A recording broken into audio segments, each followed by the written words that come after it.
On a beautiful morning in a field with a quaint house and a serene lake in the background, a little girl named Marianne spots a carriage approaching with her parents aboard, and she's absolutely thrilled. Her mother, holding a baby, remarks that Marianne must have been lonely, but the little girl quickly refutes it, mentioning that she had Rose with her. Meanwhile, a man and a child are seen observing the house from a distance. The mother introduces Marianne to her new baby brother, Cheyenne, who stretches his arms out for a hug and receives a loving kiss from his sister. The baby is visibly surprised by the kiss, and his eyes glow with delight. 3 years later, Marianne is racing with Cheyenne and wins yet again. She teases him for being slow, while he counters that she's simply too fast. Marianne agrees, highlighting that as the elder, it's natural.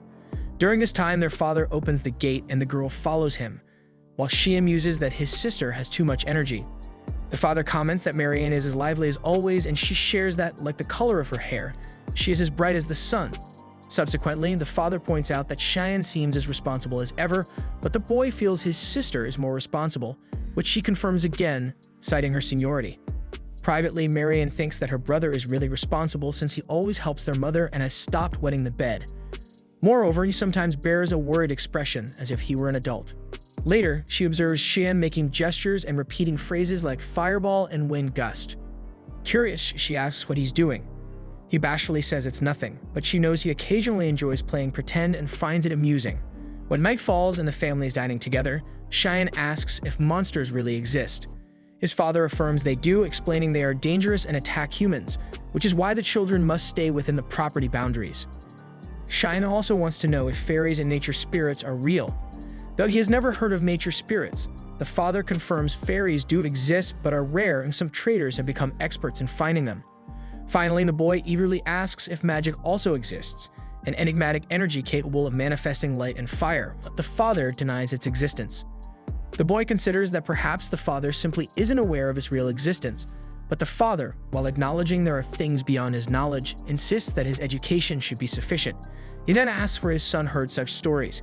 However, Marianne interrupts to ask if her brother is alright since he looks pale. After the boy reassures her that he's fine, she reflects that he never again brought up the topic of magic, a word previously unheard by anyone. 3 years on, Marianne trains with a stick until she's tired, then sits next to Cheyenne, who's holding a book. He asks why she trains so hard, and she replies that it's because she's the eldest and needs to be ready in case of trouble, like a monster invasion.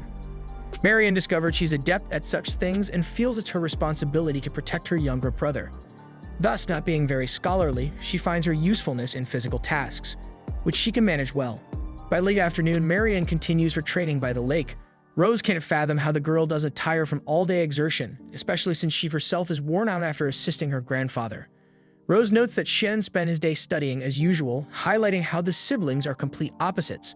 This observation reminds Marianne that Cheyenne hasn't mentioned that topic for a long time, but she's certain she understands why he studies so hard. Suddenly, a shimmer overtakes the water in front of the girls, who stare in awe at it. The next morning, as the siblings walk together, Cheyenne recalls their mother's warning not to stray too far, but Marianne assures him there are no monsters nearby and pulls him by the hand to the lake. Once there, Cheyenne worries their mother will be upset with them, and Marianne thinks she might be, but it will be worth it. As soon as she says this, luminous spheres emerge from the water, creating a stunning display in the late afternoon. The girl explains that these orbs always appear at sunset, though she doesn't know why.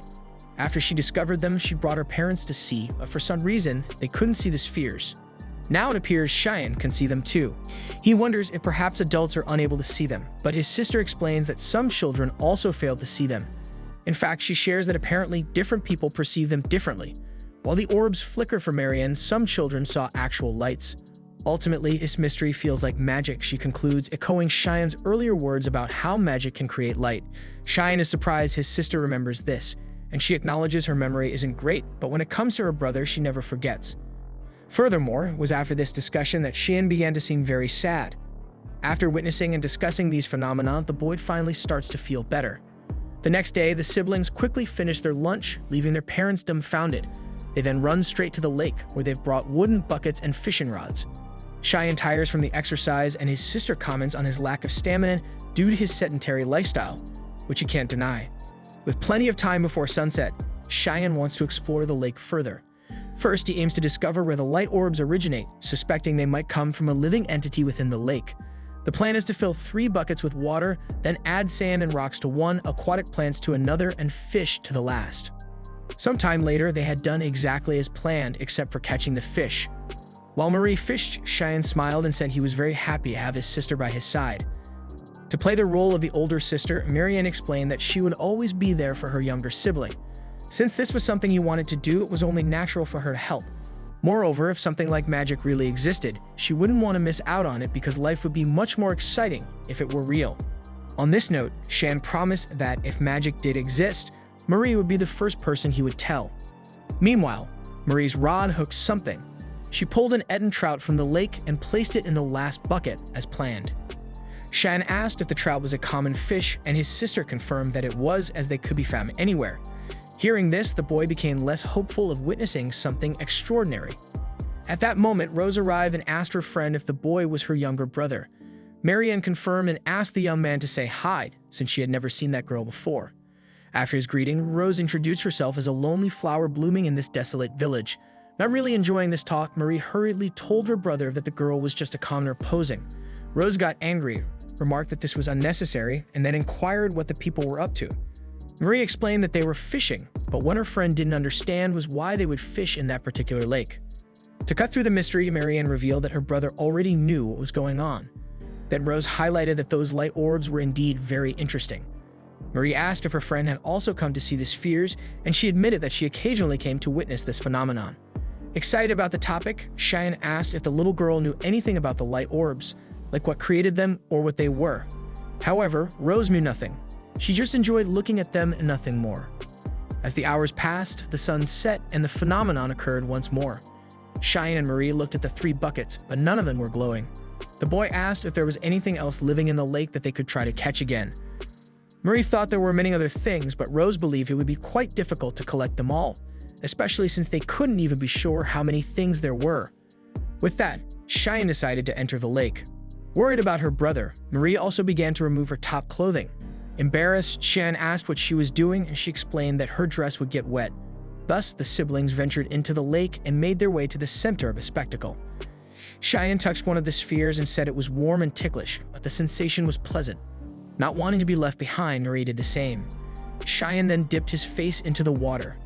As it was too murky to see the bottom, he understood that the light orbs came from something living underwater, perhaps even from a fish, because the source of the light was moving, although the boy couldn't exactly tell which creature was doing it. Since they couldn't see much more than that, the siblings left the lake. Cheyenne thanked her for the help, but Mary said they were a family and should always support each other, so there was no need to thank her for such a little thing. However, Cheyenne felt the need to make it clear he was grateful because even though everything she had said was true, that didn't mean he should hide his feelings. Amidst this, Rose displayed an Eden trout female she had caught. According to Marianne, the females lived deeper and were harder to catch than the males. But since it was spawning season, they came to the shallow waters. Suddenly, the light orbs began to emerge from the bucket with the trout couple, and everyone was astonished. With this, Cheyenne began to believe that this phenomenon was the mating action of the Eden trout. As Marie didn't understand what that meant, Rose explained that it was when someone asked another person to marry them. Marie then thought she didn't need to ask anything of her brother, but eventually, she would have to lay eggs. Embarrassed, Cheyenne yelled that Marianne wouldn't lay eggs and that siblings couldn't marry. However, the girl took this as if her brother didn't love her. The next day, Marie reported that her mother was angry because she had said she was going to marry Cheyenne. The mother had said the same thing as the boy. Because of this, the child felt guilty for thinking she had said something very bad, but she emphasized that she only wanted to stay with her brother. Cheyenne explained that they didn't need to marry for that, but the little girl thought it would be much more special that way. If they didn't marry, they would have to marry other people and would never be together again. As his sister began to cry after saying this, Cheyenne ended up saying that he would marry her. Marie asked if this wouldn't be a problem for their father. Then the boy said that if it were a matter of an heir, they could simply adopt someone. The girl replied that it didn't seem easy, but Cheyenne swore he was serious. Even though he was still a child after all, he also wanted to stay with his sister. If she wanted, he could even make a vow. According to Marianne, that was a heavier responsibility than saying they would marry, but the boy didn't think that was heavy for him because Marie was very important in his life. Having said that, Cheyenne hugged his sister and assured her that everything would be alright because he would always be by her side.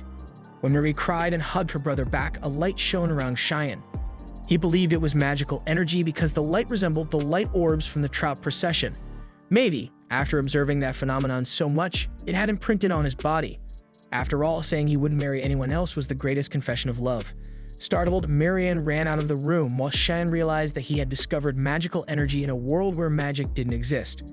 For that reason, he promised to create this art in this universe where he had reincarnated. Suddenly, we are transported to modern-day Japan, where a man counts down the last 10 seconds until midnight on his cell phone. As the moment arrives, he celebrates his 30th birthday with great enthusiasm. He believes that, according to legend, men who remain virgins until they turn 30 gain the ability to use magic, and now he is eager to test this theory by attempting to conjure a fireball. However, predictably, nothing happens and he stands there looking foolish before trying to cast a lightning spell, also without success. Undeterred, he attempts a wind blast, which also fails. Next, he tries an ice storm that never materializes. Exhausted, he lies flat on his back and rests for a while, but soon recovers and fetches a small book from under his mat to try invoking a creature of both light and darkness. Once again, his attempt ends in failure, and he resigns himself to the reality that magic does not exist, and that he was foolish to keep his chastity for 30 years. Nevertheless, he goes to sleep as he has work the next day, only to suffer a sudden heart attack. Still alive, he clutches his magic book and declares he does not want to die.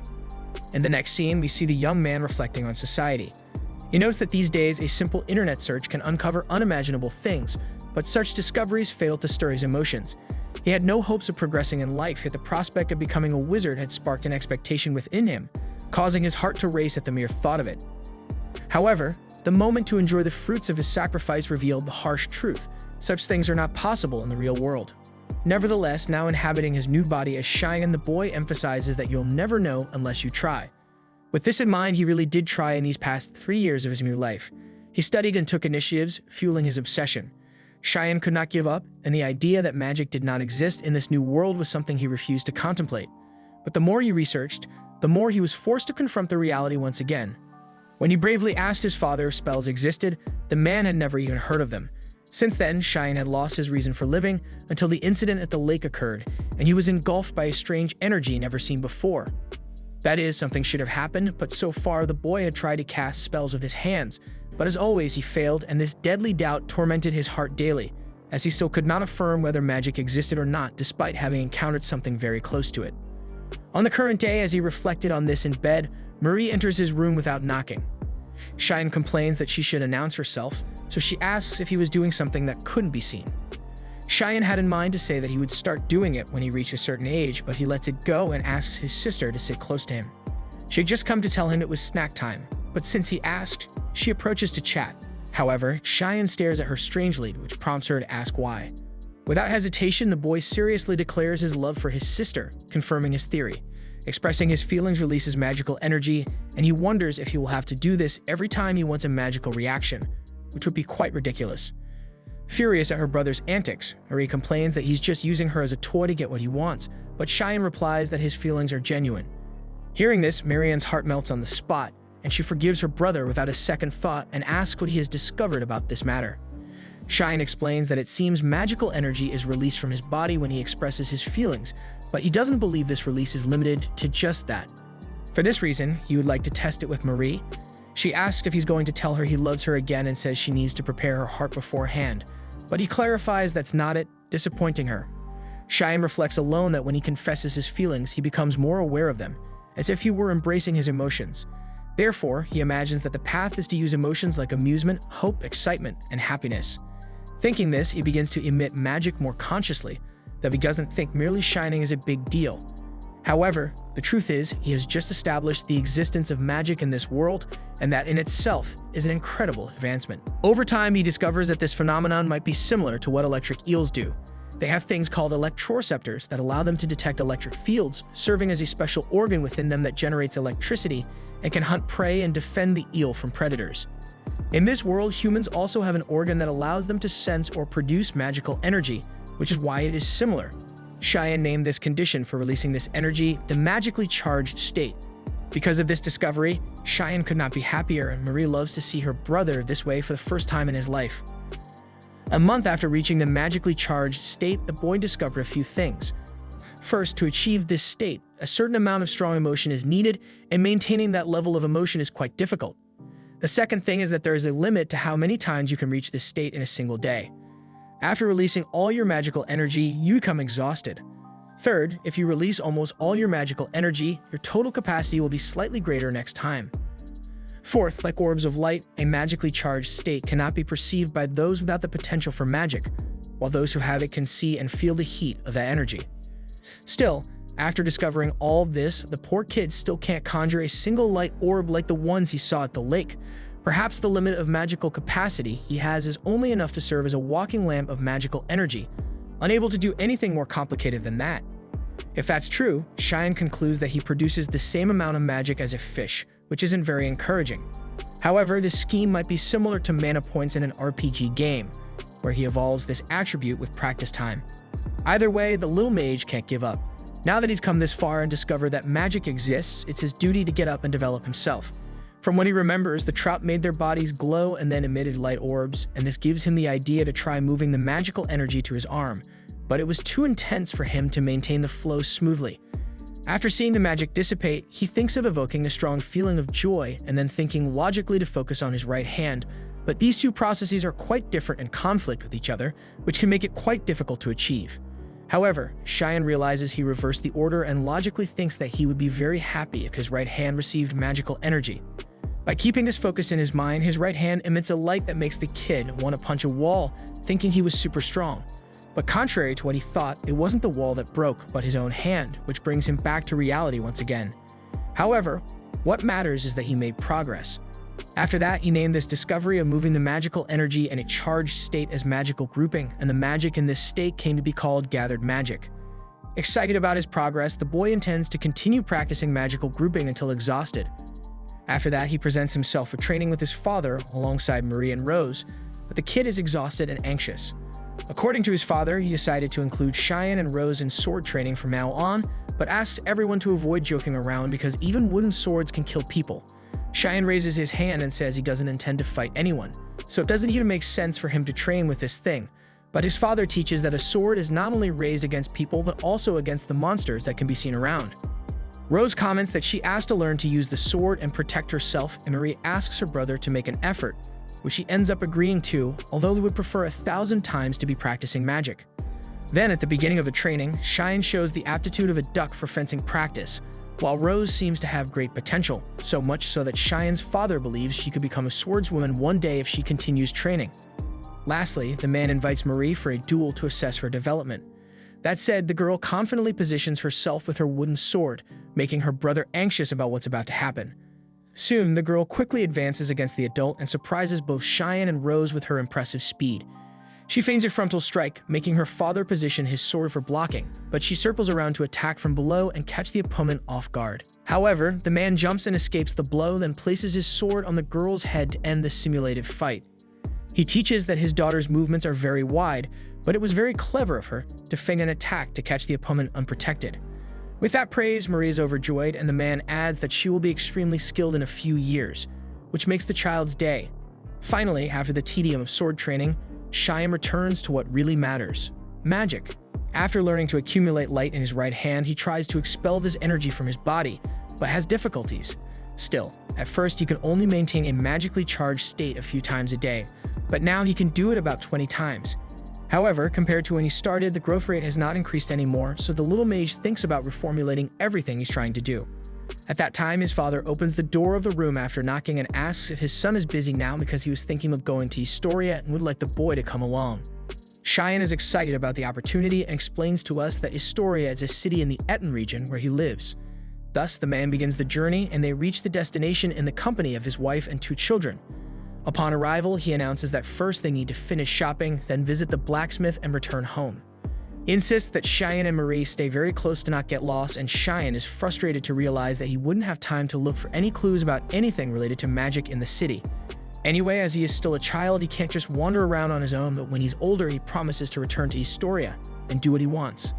Later, while her parents are inside a store, Marie lets out a laugh and Cheyenne asks why, but she deflects, saying she's just being her usual self. Finally, after her parents finish shopping, it's time to visit the blacksmith. As the man arrives at the shop, the blacksmith greets Gawain, a longtime customer, assuming he's there to pick up the sword order for his eldest daughter. Hearing this, Marie freezes, then the blacksmith introduces himself as Glass and hands her a sword suited to her size and weight with special decoration on the sheath. As she unsheathes the blade, Marianne's eyes sparkle intensely, and she can't hide the smile plastered across her face from sheer joy. On the way home, she mentions in the carriage that she feels bad because Cheyenne didn't receive anything, but the boy himself reminds her that it's her birthday, and that he is young and doesn't particularly want a sword. Amidst this, the boy spots a store that catches his attention and asks his father what it sells, but Gawain doesn't want his son to know about that store. With that, Cheyenne apologizes to the man, while storing in his memory that the store sign read, "Fairy Seller." The next day, a man was returning from collecting wood in the late afternoon and needed to get home before a storm hit, as the rain was intensifying by the minute. Suddenly, a boy came running, desperate, and fell in front of the woodcutter. The boy exclaimed that everyone had been captured and that he needed to warn the landlord. The woodcutter asked what he was talking about, and the young boy, struggling to speak, said that goblins had appeared.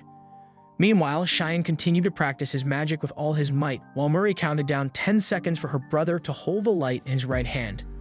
Although he succeeded this time, the boy did not seem very happy, and his sister noticed this immediately. She asked if something had happened, but Cheyenne assured her that he was excited to be able to release much more magic than before. The problem was that this by itself didn't mean much. I mean, it's cool to emit the glow, but he didn't know what it was for. Murray reached out and felt that the light was warmer than before, thinking it was because he was getting better at controlling it.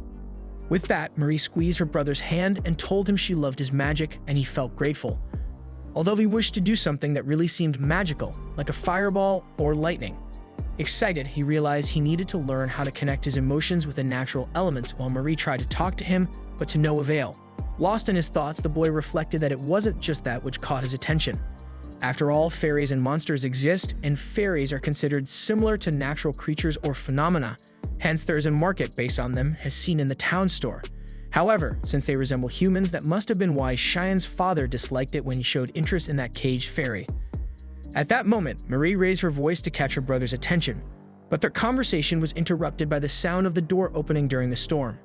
Downstairs, Gawain was instructing 4 men to distribute the weapons from the storage to the others. Cheyenne asked what had happened, and his father informed him that a group of goblins had appeared nearby, and they needed to eliminate them all. Although it was a threatening piece of news, the child thought this was happening at the best possible time, as he could study the goblins and learn more about magic. After the initial excitement, he took a better look at the environment and saw that the atmosphere was quite heavy, which he didn't understand since goblins are considered weak monsters. Then Gawain asked his wife to gather the women, the elderly, and the children, and bring them all there.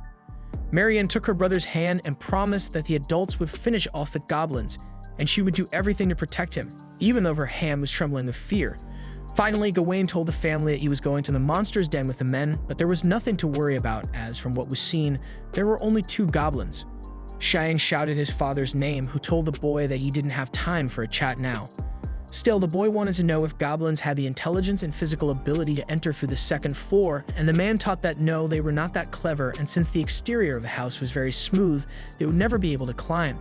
With that, Cheyenne suggested that the non-combatants hide on the 2nd floor and use furniture to block the 1st floor door. Gawain liked the idea and told them to follow that strategy, adding that when they returned, it would give a signal that Cheyenne could hear from upstairs. Thus, the defense preparations were made in the residence, and hours passed while the residents hid on the 2nd floor of the house. Meanwhile, outside, a goblin made a huge jump and easily surpassed the wall, then approached the house stealthily and peeked inside the 1st floor window, which was boarded up with wooden planks. Soon it went to the front door and scratched it several times, and the noise could be heard from above. Marie asked if it was their father, but Cheyenne was sure it wasn't. The sound began to get louder and more frightening, making the inhabitants increasingly terrified. However, after a few seconds of tension, the noise stopped, but soon after, a window was heard being broken. That is, the goblin had entered. Marie began to talk non-stop to find out what was happening, but her brother asked her to be quiet.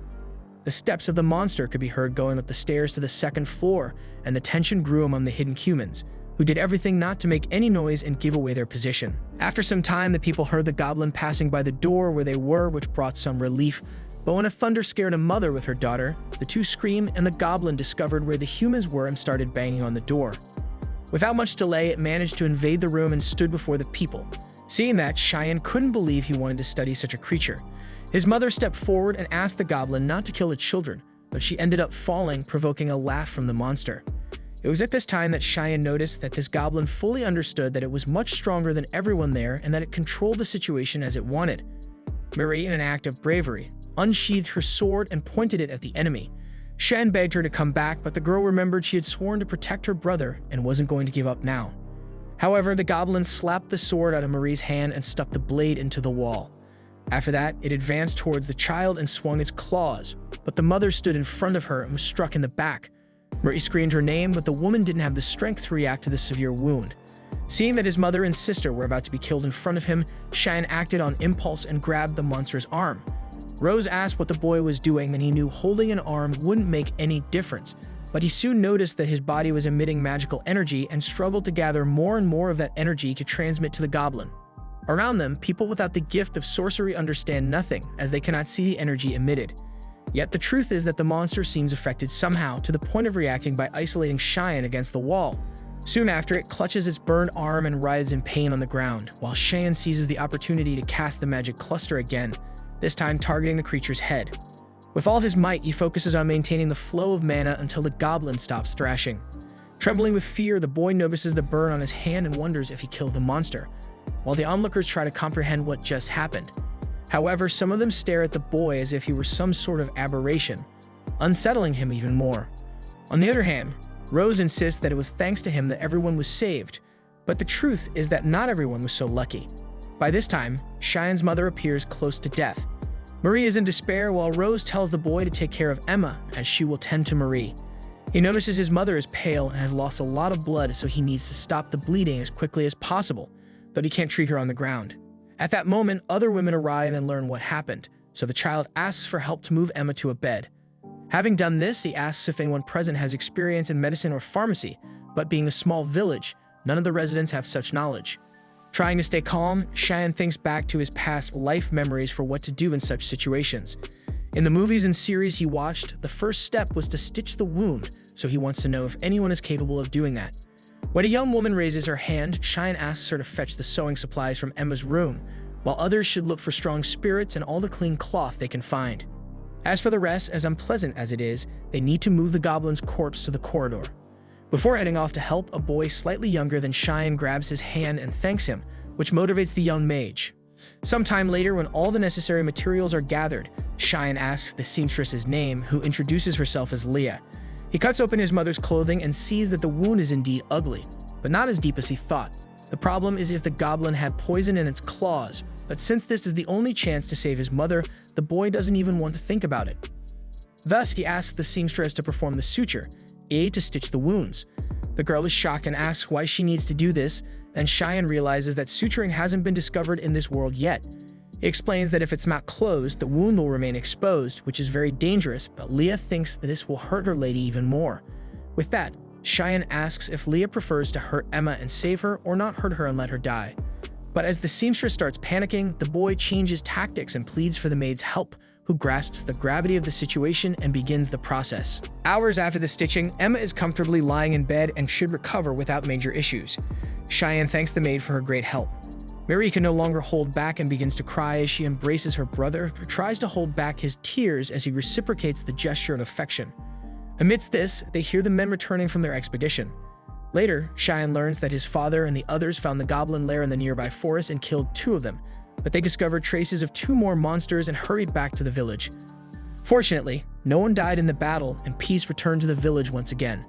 A doctor was called to assess Emma's condition, and he says that although the wounds were deep, they did not reach any bones or organs. Moreover, the injury was stitched up very well, which helped greatly. From here, all she needs is good nutrition and rest, and Emma will be as good as new. When the doctor leaves, Marie tells her mother that it was her fault for what happened, but the woman takes her daughter's hand and says no, because the girl was brave and tried to protect everyone, and should be proud of herself. Later, in a conversation with his younger son, Gawain shares that he learned about everything that happened and that it fits with what Sheehan said. He also heard that the boy treated their mother, and honestly, the man doesn't know how the child was able to do all this. Inside, Cheyenne knows the answer is that he's a 30-year-old Japanese man, but of course, he can't say that, so he just says he was winging it. With that, the father asks how the boy killed the goblin and what that burn mark was, but the child is too nervous to answer and remains silent. At this, Gawain assumes it was magic, and Cheyenne asks how he knows. The father notes that the son has always been very logical and doesn't even act like a child, but what gave him away was the way he always talks about magic. Since it's come to this, Cheyenne asks his father to believe what he's about to say, while Marie says her brother is amazing and has been researching a lot about magic. Gawain knew the kid acted like an adult, but this is too much. By the way, he orders that neither of them speak to anyone about this because if others find out, bad things can happen, as there are certain topics that are not accepted in society. Speaking of which, the man orders his son to stop studying magic, as it is a dangerous power. Marie complains that her brother has been working hard on it and that it was only because of this that he managed to save everyone, but the father cannot allow the boy to meddle with something so perilous. Despite the order, Cheyenne stands his ground and insists that he will continue his research. Gawain raises his voice to argue, and the boy understands his father's feelings, but makes it clear that magic is his great dream and that he depends on it for happiness. Gawain argues that Cheyenne is still a child and that his thoughts on the matter will change. Then the boy proposes a condition. If his presence becomes a nuisance to others, he will be disowned. The father can't understand how his son would go to such lengths over this, especially knowing that he could be ostracized by everyone. But seeing the boy's conviction, Gawain throws in the towel and allows Cheyenne to continue his research, provided he can be monitored by his father. Furthermore, seeing that the boy was determined to this extent, Gawain encourages him to hold his head high and pursue his dreams, as the father will always be by his side. To fulfill his promise, Gawain lights a fire at his son's request, as he wanted to try something using the magic cluster. Soon he gathers mana in his right hand and extends it over the fire, causing an explosion followed by a fire on his hand. Gawain rushes to throw a bucket of water on the poor boy and warns him that this experiment is too dangerous. Meanwhile, Cheyenne shares that he managed to discover something through this. He wanted to know what would happen if someone with magic came into contact with a high level of magical energy. In other words, he found out when he faced the goblin, but he also wanted to see what would happen if magic came into contact with a natural phenomenon. From what he observed, the outcome was as follows. The flames turned blue and ignited the magic cluster. Drying his son with a towel, the father, who cannot see magical energy, trusts his son's judgment. On the other hand, Marie complains that everyone understands everything except her, so her brother comforts the young girl by saying that thanks to her, he discovered his own magical energy in the first place. Hearing these words, the girl feels on top of the world and recognizes that her role is indeed undeniable in this research. Now reflecting on what he just did at the fire, Cheyenne considers that the phenomenon seemed like a type of fire magic, and the mere possibility of finally casting a fireball consumes his mind to the point of acting like a crazed fanatic, making his father realize that he truly had no idea of this hidden side of his son. That day, Cheyenne reinforced the idea that even in bad times you can glean something good. And it was on that day that he truly began to love this new world, marking the start of his real research into magic. With his father's help, the boy repeatedly tried the magic cluster process by the fire, and although the fire kept taking over his hand, Gawain was always ready with a bucket to extinguish the flames. As the research progressed, Cheyenne noted that the temperature remained the same, the smoke was gray, and the flames were blue, so he asked his father to increase the fire level. In the next attempt, he slightly reduced the intensity of his magic and maintained focus until he was quite exhausted. Gawain suggests they take a break and goes to prepare a hot drink for the young mage, until Rose arrives asking if all this is some magical experiment with fire. Cheyenne promises to explain in practice later, since he cannot perform the experiment without his father nearby. Seeing that the boy told his father about this and also received his support, the girl comments that the Lord is very understanding. Cheyenne takes advantage of Rose's presence to thank her for the other day, as she was very caring after he defeated the goblin, and that made him very happy. For her part, it's Rose who thinks she should be thankful after all. It was Cheyenne who brought down the monster and saved everyone. Finally, she asks where Marie is, since the girl usually stays by Cheyenne's side all the time. Looking around, Rose sees that her friend is intensely training with her wooden sword and imagines that it's because of what happened the day before yesterday. Whatever it is, Rose asks Cheyenne to always show that he's on his sister's side, no matter what happens, as surely Marie expects that from him. Meanwhile, Marie gets distracted for a moment and remembers the goblin attacking, then shakes her head to dispel the bad thoughts and strikes the wind with her sword to refocus on what really matters. In the following scene, Cheyenne analyzes everything he has discovered about magic so far. First, the more magical energy gathered, the larger the flame around his hand, and the more magical energy you spend, the more powerful the magic becomes. Second, other heat sources can also ignite the mana if they are hot enough, even if it's not fire. Third, if you touch the fire while it's magically charged, the ordinary fire spreads across your hand and burns, normally staying red. Fourth, even if you wear a glove to cover your hand, the magic cluster still works through it, meaning you'll still catch fire anyway if you put your hand in the fire. After gathering all this information, Cheyenne admits that, so far, all this just seemed too dangerous and without any practical use. Gawain adds that indeed the goal of manipulating fire still seems far off, and Cheyenne comments that it would be great if he could keep a magic orb away from his body, just like the Trouts do. Hearing this, Marie says it's easy and does exactly that. Seeing this unlikely scene, Cheyenne merely pulls his hair out, while his sister explains that she heard the boy say how it's done and tried it herself. Moreover, Rose shows that she can also do it easily, so the two girls join forces to encourage the boy and give him instructions on how he could do the same. After imagining that the process seems similar to a drop of water falling from a fountain, he realizes that he doesn't need to release all the magical energy and manages to launch the orb into the air. Later, returning to training, Cheyenne forgets the fire for a moment and picks up a portable flint to launch a magic orb that explodes in the sky. The crowd is impressed with this discovery, and Cheyenne himself is proud of his progress, and although it wasn't anything too impressive, it shows that the magic he dreamed of for 30 years can really be used. With the flint in hand, the young mage decides to use this newly invented magic of flames, and although it is still in the testing phase, is not useful for attack. A month after the goblin attack, the season changes smoothly, and Cheyenne continues his relentless pursuit of personal development. Walking exhausted through the back of the house, he ponders that he needs to impose his will on the magical energy to move it according to what he wants. But every time he gives it an order, the amount of mana seems to decrease, meaning there's something important he still hasn't discovered that's affecting the process in this way. When he reached the front of the house, he saw his sister practicing with her sword, but she dropped the weapon because her hand was so injured. Gawain told the girl she should stop for the day, but Marie insisted on continuing, citing their father's words that she could only grow stronger with practice. Cheyenne arrived and echoed their father's stance, but as Marie ignored him and kept practicing, her brother shouted her name. It was then that she realized she had indeed pushed too hard and walked away with her head down. Cheyenne felt saddened by the situation, and their father remarked that she was just a bit nervous and would soon be herself again. Later, during tea, Cheyenne tried to explain electricity to his father, curious if any animal or plant could generate something similar. His research on fire magic had hit a roadblock, so the mage decided to shift his focus to lightning magic for the time being. However, his father replied that no such thing existed, but mentioned hearing from Grast about a phenomenon as powerful as lightning that had occurred somewhere. Thus, they decided to head to Istria. Cheyenne went to call his sister, but she insisted she was too busy and would stay home that day, promising to join him next time. After practically pushing her brother out of the room while pretending everything was fine, Marie sadly looked at her hands after being left alone again. Eventually, father and son arrived in Istria and met with Grast, who believed they were talking about lightning ore, easily found but difficult to transport due to its dangerous nature, leading people to often leave it behind. Reflecting on the blacksmith's words, Cheyenne considered that this ore might be a kind of mineral that discharges electricity.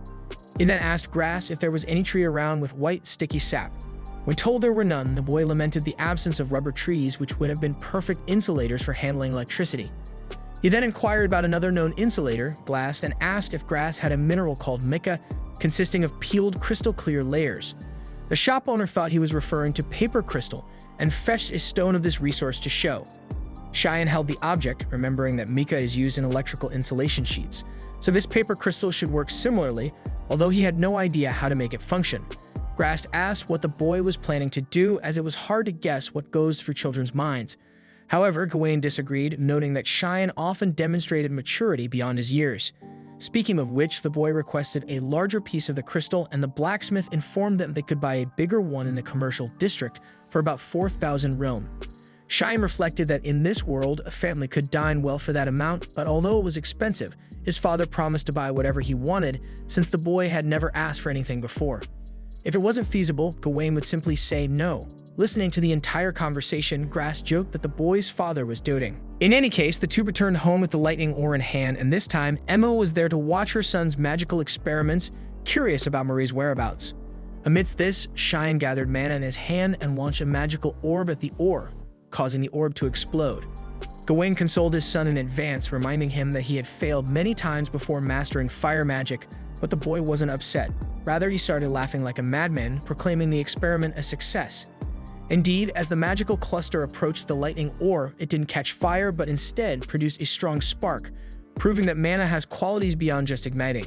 It seems to mimic phenomena upon contact and amplifies their effects. After the training back in his room, Cheyenne considered how now the challenge was to convert magical energy into electric current to be launched as a shock, without being repelled upon contact, as had happened earlier with the orb. Floating another magical sphere, the mage commanded it to become an electrical source. but the orb vanished into thin air. This led him to realize that he didn't necessarily need to release magical energy in a circular shape. With this in mind, he created other magical sources in different shapes, feeling he had made a significant discovery. Eager to share with his sister, he ran to her room, but Mary was not there. Instead, the bandages that had covered her hands lay tossed on the bed. Cheyenne set off through the forest at dusk in search of Marion. Near the river, he saw her practicing with a wooden sword until she broke the weapon against a tree. At that moment, Cheyenne remembered Rose's advice to always show he was on his sister's side. He approached and admitted that he might have been arrogant in thinking he could order her to stop training, especially since she always encouraged him to continue practicing magic. Mary responded that such a trivial matter didn't bother her, though she had wondered why her brother wasn't by her side at that moment. Nevertheless, the girl assured him that he had done nothing wrong and that she was merely jealous. After all, she was the eldest and had always had the responsibility to protect the younger one. To think that Cheyenne had assumed that role, even if just for a moment, was painful because she had been working hard with the sword precisely to be her brother's protector. However, the truth was even worse in Marie's mind, as she had failed to protect anyone when the goblin invaded their home. Honestly, she was so scared that her legs trembled, and she probably would have died if Cheyenne hadn't been there. In other words, it was good to be alive, but Mary was angry with herself for not having reacted as she had imagined she could, while her younger brother had taken on that responsibility. Upon hearing this, Cheyenne asks if the girl hates him, but she quickly replies that it's not that at all. On the contrary, she loves Cheyenne. Yesterday, today, and always. In fact, it's herself she can't forgive, and a certain envy eats away at her mind because Cheyenne is so strong, while she feels weak. By training relentlessly, Marie hoped to become strong enough to have confidence in moments when action was necessary, but every time she looks at her brother's face, she remembers that day and feels terrible. Expressing a wish to stop feeling this way, Marion starts to cry, so Cheyenne steps closer and embraces her. He feels terrible for not having noticed how she was feeling and for not being a good ally these past few days. Similarly, Marie apologizes for having acted so horribly towards her brother. As Cheyenne asks his sister to always speak up when she has something to say, a magical aura forms around the two. Amidst this, the boy reflects that whether we are children or adults, we all strive to survive, and this was one of the things he discovered upon reincarnating in this new world. The following day, Marie clung to her brother every second after they had openly shared their feelings and reconciled. Feeling overwhelmed by her clinginess, he asked her to give him some space because he was about to start his magic experiment, and it was dangerous to be nearby. Mary burst into tears, thinking she was being a nuisance, so Cheyenne explained that it wasn't quite like that, and that a little space was important to facilitate his research. With that, he announced that it was time to begin his work. Sometime later, Cheyenne had conducted a series of experiments. One of them involved stretching his magical energy as far as it could go until it was very thin. Despite the size, this did not represent an increase in the magical energy the mage could emit. According to him, the more spread out the volume of magical energy, the thinner it becomes. Cheyenne also discovered that magical energy cannot be sublimated in this state, which piqued his curiosity about what would happen if he reduced the volume. By doing so, both he and everyone else were impressed when the condensation of the magical energy significantly increased the power of the flame magic. The spell was named Gas Burner. Next, he tested casting some magic on electric ore, but it only caused a small spark, probably because the volume of magic was very small. Now, thanks to all this research, Cheyenne had gained the ability to emit magical energy and then alter its form.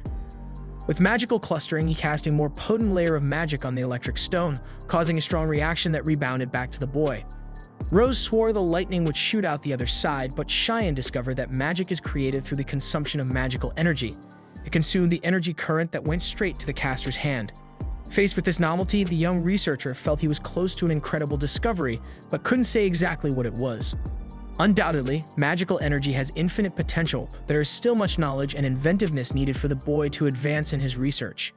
Indeed, there seemed to be a point where he became more stuck, because until now it seemed that everything had flowed quickly, so quickly, that Cheyenne fell into the illusion that this world practically desires him to invent magic. In the meantime, Gawain brought the blacksmith Grass to the house and took him straight to Cheyenne. At the family dinner table, the father asked if his son remembered when he had collected the lighting ore, because Grass had stolen the boy's idea and used it to collect that ore alone, something that was considered impossible by all society. Having said that, the blacksmith begged Cheyenne's forgiveness for using his idea to profit from it. However, Cheyenne didn't care about that, to be honest.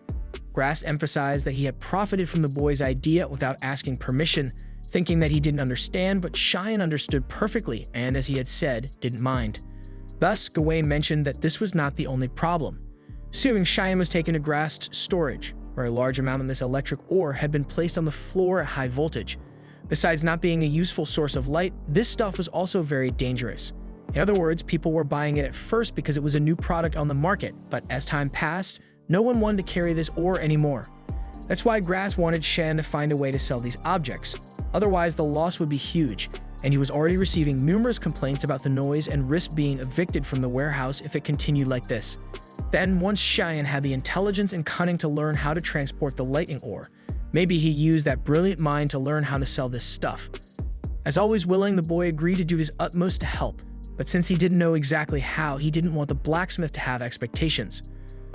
First of all, he asked why Grass had spread the stones this way, and he demonstrated practically by pushing one ore close to another, making the electrical current of the two connect at a much higher intensity. Realizing this, Shen asked the blacksmith to refine two ores into metal. With the metals in hand, he touched the two to see if, as before, the lightning would shine when they touched in this form, but the reaction did not occur. Cheyenne asked at what point in the refining process the lightning had stopped, and Grass said it had shone a bit when he broke the stones, and it might have stopped when he heated the material to melt. Having this information, Cheyenne conjured flames in a forge, leaving the blacksmith baffled by what was happening. He demanded an explanation, so the young wizard explained that he had lit this forge with magic. Despite not believing much, the man simply saw the fire coming out of the boy's hands, so he gave him the benefit of the doubt, even though it seemed like a huge madness in his mind. Anyway, he asked if there would be a different outcome if he forged using this flame, but that was something even Cheyenne did not know, so much so that he had conjured these flames to test it. Thus, the blacksmith warned that the test might take about an hour, so people could take a walk if they didn't want to wait. However, Cheyenne was very interested in seeing what would happen and decided to stay there, while Marie also chose to stay, but just to rub her face frantically against her brothers. An hour later, Grass showed the result of the test, then picked up one of the metals with an insulating material and brought it close to the other. This time, the electrical reaction occurred, leaving everyone amazed by it. Cheyenne named the discovery Lightning Iron and believed that this would be a great product to sell. After this episode, everyone worked hard to make several lightning irons, so much that Grass spent several nights without sleep from so much work. After this period of accelerated production, they came together to celebrate that the work was over, although they did not have the proper energy for it. Cheyenne took the opportunity to explain the new products that had been manufactured by him and his family. First, there's the lightning lamp. When you remove the insulator embedded in the cap, electricity flows and ignites a magnificent glow in the item, illuminating any darkness. Lastly, they produce the lightning generator, which lights a fire much more easily than a common lighter. Watching the boys' presentation, Emma remarks on how smart her son is, and Gawain agrees that he's a great pride for the parents. Shyly, Cheyenne thanks them for the compliments, while Marianne emphasizes that she always knew how incredible her brother was. Honestly, Cheyenne worried that his sister might feel jealous of the praise he received, so he concludes that he really doesn't understand girls. Lastly, of course, Grass excitedly thanks everyone for all the help the young mage provided, noting that there's something special about Cheyenne. But before he could say what it was, Gawain tells the blacksmith to hold his tongue. Realizing his slip, Grass swallows his words and tells the boy it was nothing. To change the subject, Emma invites everyone to enjoy seafood stew, but Cheyenne hasn't forgotten what Grass said or almost said. It seems that Guy knows something about Cheyenne that even he himself doesn't know. Later, Grass says goodbye and promises to make up for the help he received, while the family of protagonists leaves by carriage. During the trip, Cheyenne reflects that while the people were making the lightning lamps and starters, he had a flash of inspiration. After all, if it's really possible to do what he's thinking with the lightning iron, it could drastically change his magic. Fortunately, over the days, the items produced were a success in Grass's shop, which sold them all and made a good profit.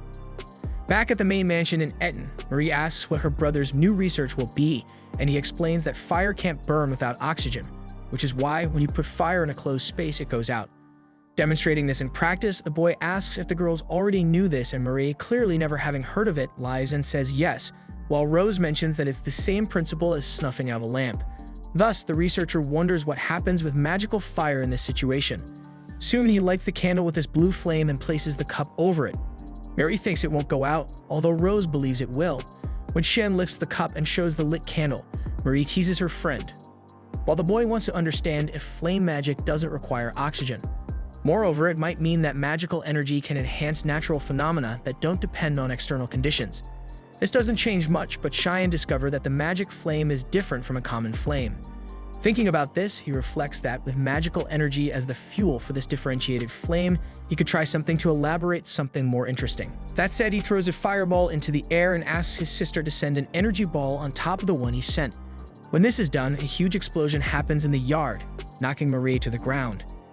Cheyenne approaches to see how his sister is, but she just got a scare and wasn't hurt. Rose asks if she knew that would happen, but he says he didn't. In fact, he thought the intensity of the flames would increase even more, nothing beyond that. However, once the reaction was so disproportionate, the trio becomes intrigued by this issue and thinks of a reason for it to have happened. Considering that the ball exploded as if fire had been lit on something explosive, Cheyenne racks his brain to connect all the dots he's researched so far, like oxygen and fuel. But when he reflects on the electric current, he runs to the lightning ore and throws a layer of magical energy, but it doesn't provoke any reaction. When conducting this test, he imagines he understands how it works. In fact, this isn't magical energy, or rather, it is and isn't at the same time. It appears that this is the air reacting to the magical energy. When Shin tried to activate the lightning magic, there were clear signs of air resistance, while the flame magic doesn't need oxygen as it burns only with magical energy as fuel. In other words, this means that magical energy serves the same function as air, and when it reacts to a physical substance, it amplifies its characteristics. Following the explanation without understanding anything, Marie comments to Rose that her brother is making that crazy face again. Rose replies that at least the weirdo is happy, but Marie confesses that she wouldn't want other people to see her brother with that expression on his face. Finally, Cheyenne explains that when different types of magic or energy combine, this will be called compound magic.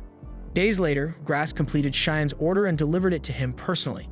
According to the boy's instructions, the blacksmith used crystal paper for its high insulation factor and sewed it into durable, extremely fire-resistant leather. Eager to dip at his new gauntlets, Cheyenne conjures flames and throws them into the air. Then he throws an energy ball on top of the previous one, causing that same explosion and leaving everyone astonished. Next, he combines the power of flames with electricity, mixing the two with magical energy. This causes a sort of mixed magical current of two elements, but it soon dissipates. Still, Cheyenne celebrates the fact that he achieved what he wanted, because from now on, his lightning magic is finally complete.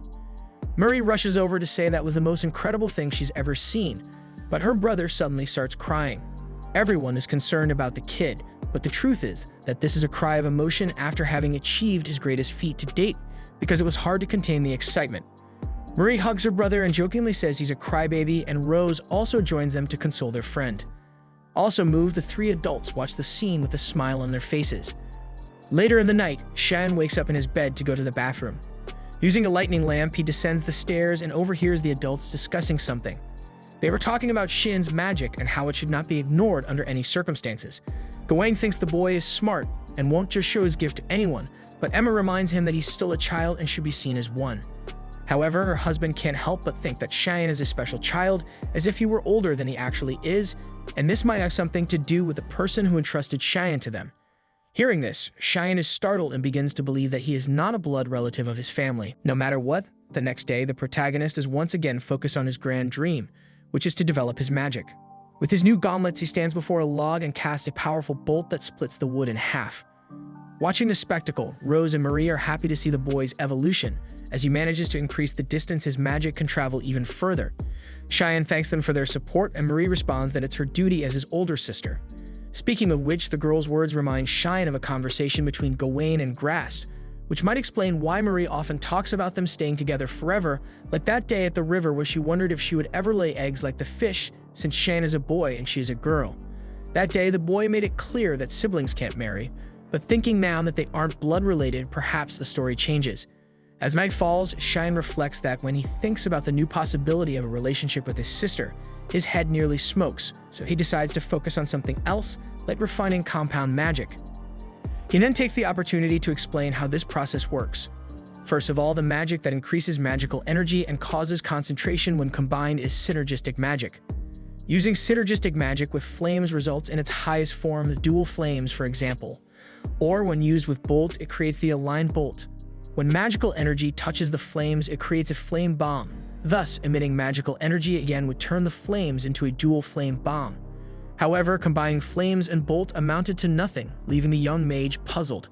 The next day, he enters the river near his house, and once again the Rose and Marie are eager to see what the boy will cause now.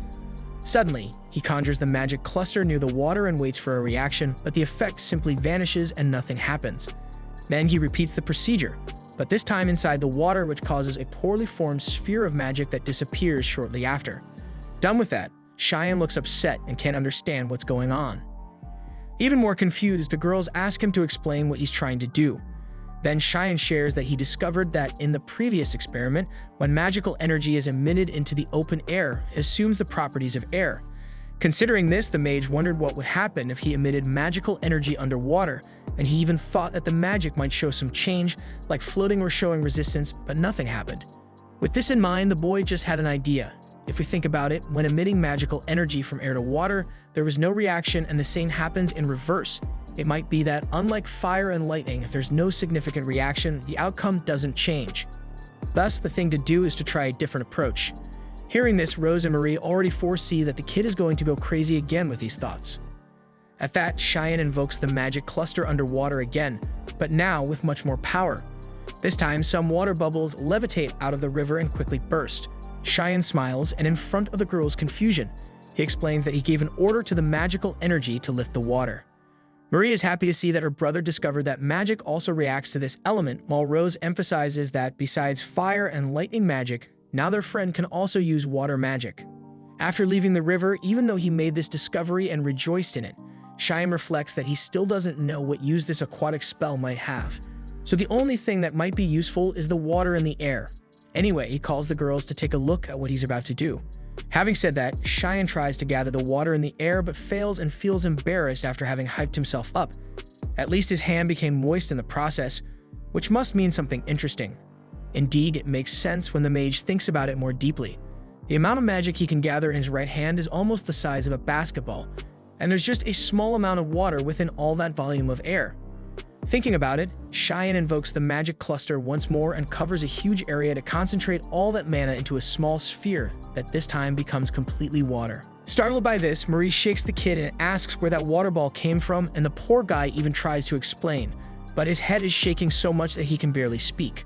Rose asks her friend to hold back her excitement, then Cheyenne gains the freedom to explain that he spread a thin layer of magical energy and tried to collect water from a large area of air, as it seems to require less mana than applying it directly in the water. Perhaps that's why he managed to extract water without increasing the amount of magical energy. Still excited, Marie asks what name her brother will give to this new magic, and he starts calling it Aqua. Later, after hearing the boy's explanation, the girls manage to reproduce the same magic and are amazed by it. The happiness was so great that when the water bubble burst and soaked them completely, both fell into laughter in a very relaxed mood. Mary makes it a point to call her brother over and wave to him cheerfully, while the boy reflects that he has developed 3 different elements so far, and maybe this evolution will reach its peak soon. After that, in the carriage with his parents, sister, and Rose, Cheyenne reflects that this might be a good time to move on to the next stage of refinement. Hours later, as he took the children to the Adventurers Guild, Grass announced that to take on a monster elimination mission, one needed to register there.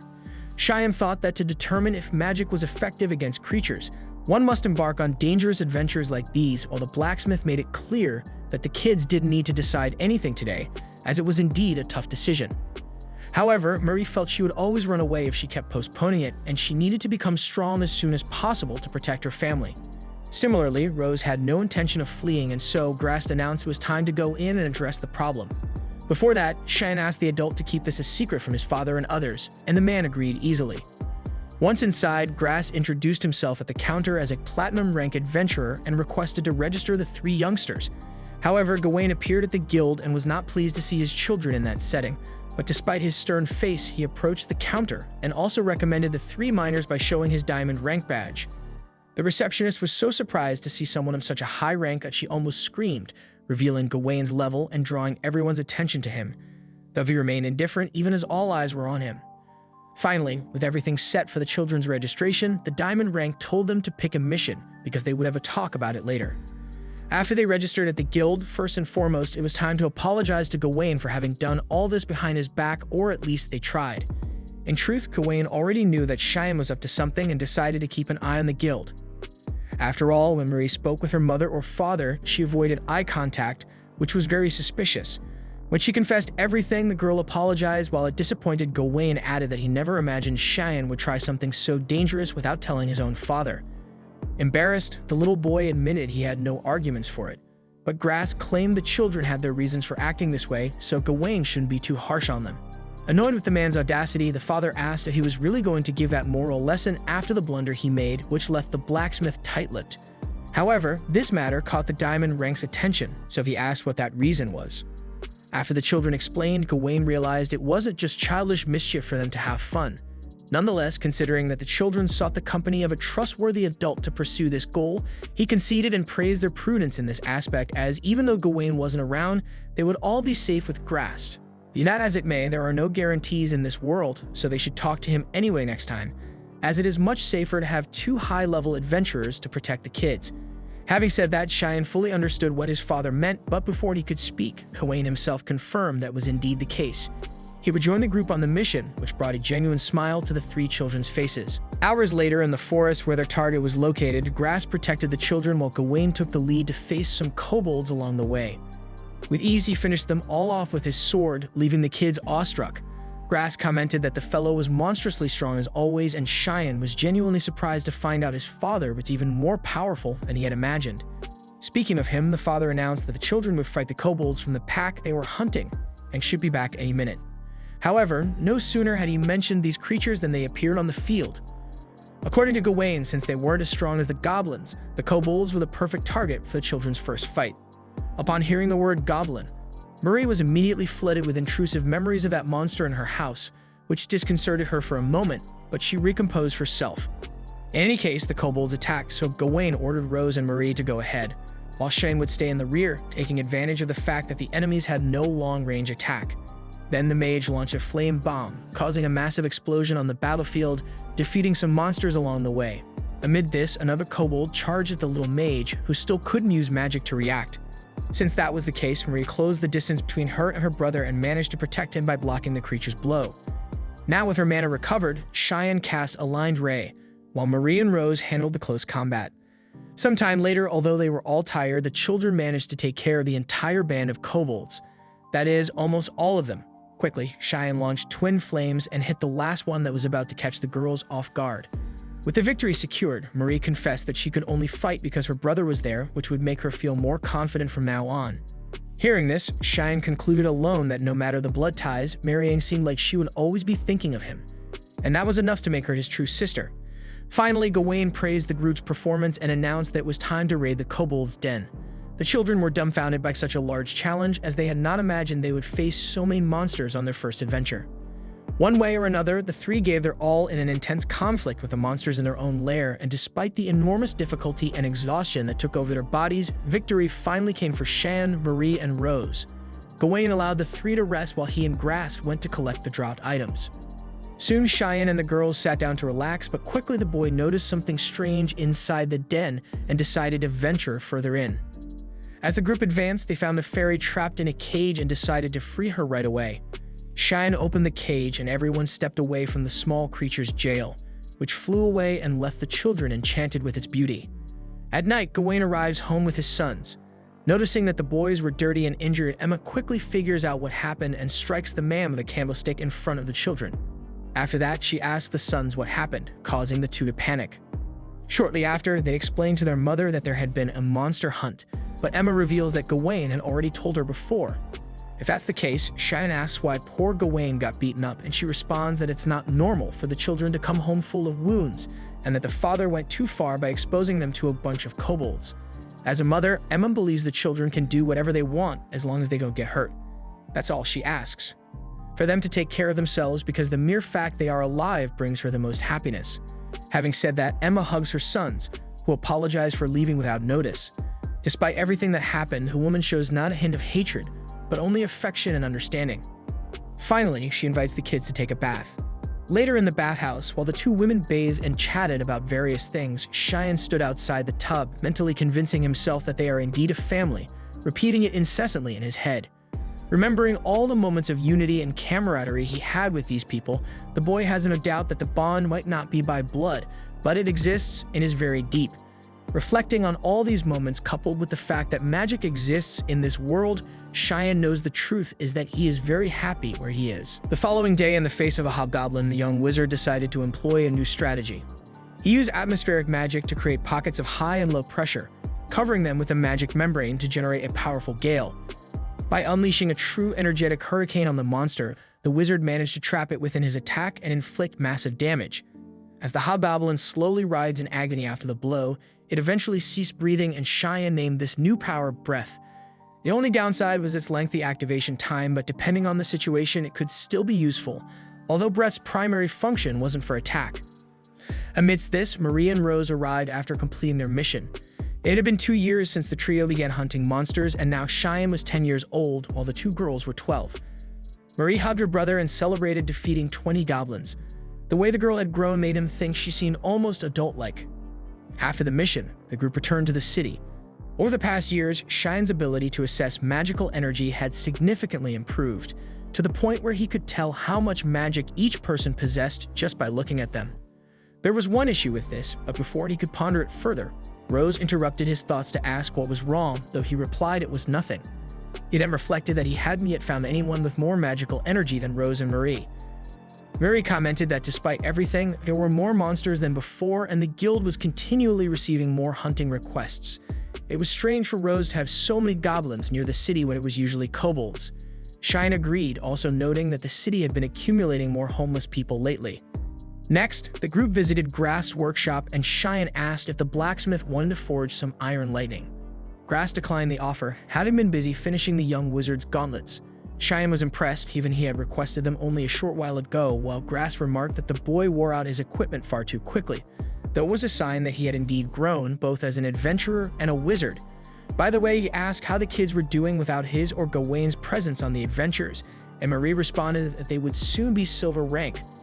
Impressed, Grass noted that no one from this city had ever reached that level, but Rose thought the blacksmith and Gawain had achieved it even earlier. The problem was that the two hadn't registered with the guild back then, according to Grass. They hunted monsters, but in those days, adventurer guilds weren't as common. In the midst of this, Cheyenne put on his gauntlets that his sister asked what he would do when he could use even more magic, considering he could already use all the different types. As expected, he replied that he wanted to learn to use even more. Then Marie asked what he would do after that, but Cheyenne was at a loss for words. The girl remembered that the lightning lamps wouldn't exist if it weren't for him, and without his magic, everyone would have been eaten by goblins. In other words, Cheyenne's magic had saved everyone, and the boy could think about taking that further somehow. Not that she wanted to tell her brother what to do, but it was a fact that this incredible thing called magic that he had created could still be used for many, many things. After all, special powers affect everything around them, for better or worse, according to what their father had said. Marie knew it wouldn't be easy, but felt there were countless possibilities with the advancement of magic. Back home, Cheyenne trained with Gawain, and after dodging a blow, used the flames to retaliate, but the man repelled the magic with his sword. Next, the child conjured lightning, making it hard for the swordsman to block with his weapon, but Gawain skillfully dodged the electrical discharge and reached his son to end the fight, but Cheyenne had a rabbit in the hat. With a high jump using magic, he gained distance again from his opponent and launched Fall, an earth spell that trapped his father on the ground. Having done that, he approached and patted his shoulder, declaring victory, while Gawain admitted he hadn't expected that. Cheyenne explained that this was Fall, an atmospheric spell sent through the ground that had received an air boost underground to be used as a trap through a hole in the ground. Besides, the kid still found it very exhausting to move while casting magic, so it was important to train his body to not suffer so much. Anyway, Gawain emphasized that compared to when Shin started, he had greatly improved both in physical preparation and in tactics using magic. Incidentally, it was surprising when the kid used an improved version of Breath. Regarding that, Cheyenne regretted that he still couldn't fully control that magic, which made it change direction unintentionally, but revealed that his dream was one day to be able to fly through the sky. At that moment, Marie arrived grumbling that she also wanted to train, so she got her 5 minutes of one-on-one against Gawain and demonstrated an enviable agility for a child her age, so much so that Cheyenne was left agape with her incredible sword handling. However, even though Marie had evolved, it wasn't enough for her to win against the father, and in a brief moment of failure, she let her guard down and was hit. Dissatisfied, she complained that she always asked, when Cheyenne was always winning against Gawain. Either way, the father asked his daughter to be patient, as one day she would get there. When the girl moved away, Cheyenne asked the adult how her mana was doing in training. He was answered that even at 12 years of age, her abilities could already be considered first class, even among swordsmen. However, her physical strength was comparable to that of an adult, making her an abnormal child. Cheyenne asked if this had to do with the magical energy she possessed, but although Gawain wasn't sure, he thought that wasn't a problem at the moment, so Cheyenne shouldn't worry. Later, Cheyenne and Marie meet Rose to help in the field with pest control as there is a shortage of staff. When the girl shows a box of bugs, Cheyenne immediately accepts the challenge, while Marie is disgusted by those slimy things. Nevertheless, she also heads out to work, even with the difficulty of having to pick up the worms by hand just like the other boys are doing. Seeing his sister's situation, Cheyenne is convinced that his father is right. Marianne is still the same, and perhaps there is no need to worry for now. At the end of the afternoon, Rose announces that today's work is done. Despite being exhausted, Marie looks at her box of worms and counts only 5, while Cheyenne and Rose collected several dozen. Either way, she promises to do better next time, even wanting to make a competition of who can collect more worms. In the midst of this, the weather quickly worsens and a strange magical reaction occurs in the sky. Soon after, it begins to rain, so Rose calls her friends to run to her house. Cheyenne dashes ahead, but hears the sound of someone falling to the ground and notices it's his sister. Desperate, he runs to her, but the girl had fainted. Then they take her to a bed at Rose's house, and Cheyenne is worried because his sister is very cold. Rose tries to give an opinion about what it could be, but before she can express herself, Gawain runs into the room along with Emma to see how their daughter is doing. At that moment, Marianne slowly opens her eyes but doesn't respond to anything said. Then Rose warns that the friend might be suffering from the lethargy disease that has been spreading in Istria lately, as she heard rumors about it when she went shopping in town. When people have this disease, they suddenly fall and stop moving as if they had been turned off. They are conscious but do not respond and have a vacant look. Emma asks if there is a cure, but Rose responds that, unfortunately, she knows of no case where someone has recovered, and as the cause is unknown, nothing is known about this disease. Upon hearing this, Emma begins to cry desperately, while Cheyenne holds back his tears. Gawain wants to take his daughter to a doctor as soon as possible, so he asks his wife to prepare Marie as he will travel with her to Istria right now, while Cheyenne should return home with his mother. Cheyenne asks to go along, but his father reminds him that this is the most dangerous time of the night, where monsters can appear at any moment, but Cheyenne emphasizes that it is more dangerous for his father to protect Marie alone than with someone together. Moreover, the young mage has already proven that he is no fool when it comes to fighting, even as a child. Hearing this, Gawain is swayed and reflects on the matter. Thus, the carriage departs under a real storm. While driving the vehicle, Gawain tells his son to keep an eye on his sister. Cheyenne reflects that he will take the girl to Istria one way or another, no matter what. Suddenly, a red light appears in the sky again, and the mage tries to warn his father, but the adult is unable to see, making Cheyenne realize that it is some kind of magical trick. Moreover, a pack of blood wolves appears around the carriage, canines that crave human blood. Cheyenne asks his father to continue driving the carriage while he deals with the monsters.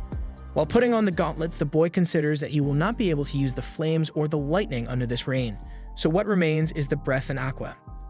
In that case, he uses aqua to collect rainwater, creates a projectile with it, and uses the breath to fire the aqua bullet, creating shots that hit the wolves one by one and knock them down along the way.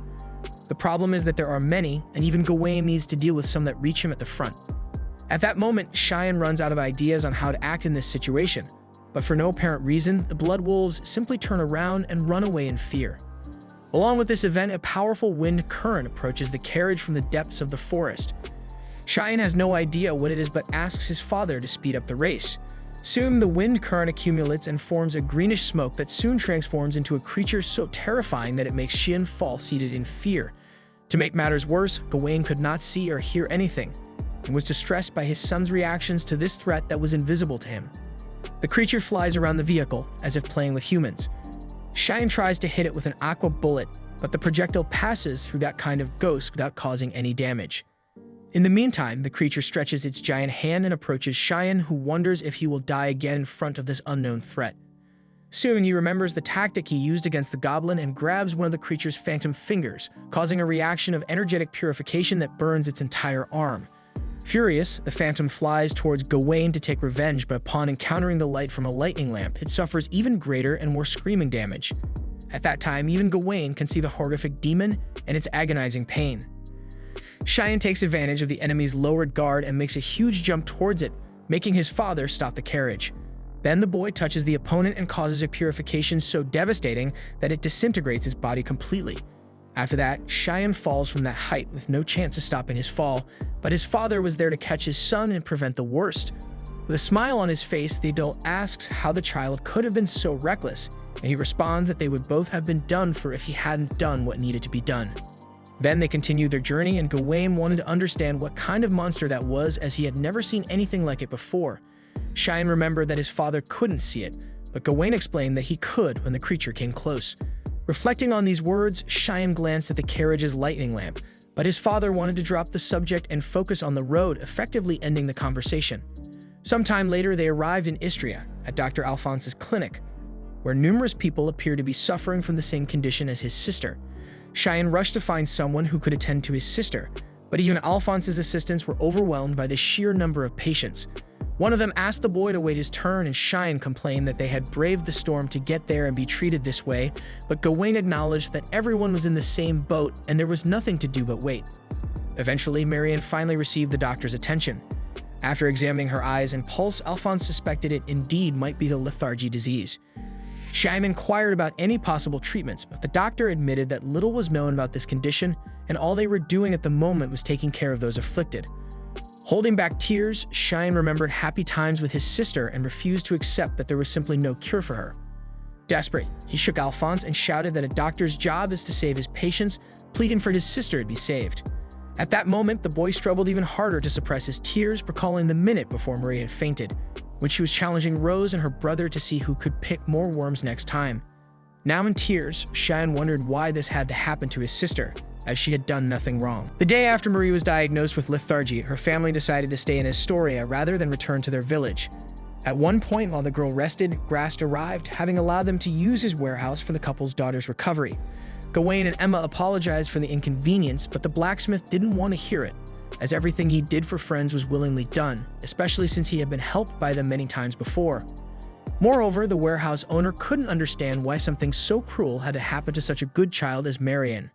Anyway, he left the family alone for a bit and promised to return in the afternoon. Gawain apologized again for the trouble they were causing, but the blacksmith made it clear he wanted no more apologies, prompting Gawain to correct his stance and thank him. Then Rose entered the room to check on her best friend.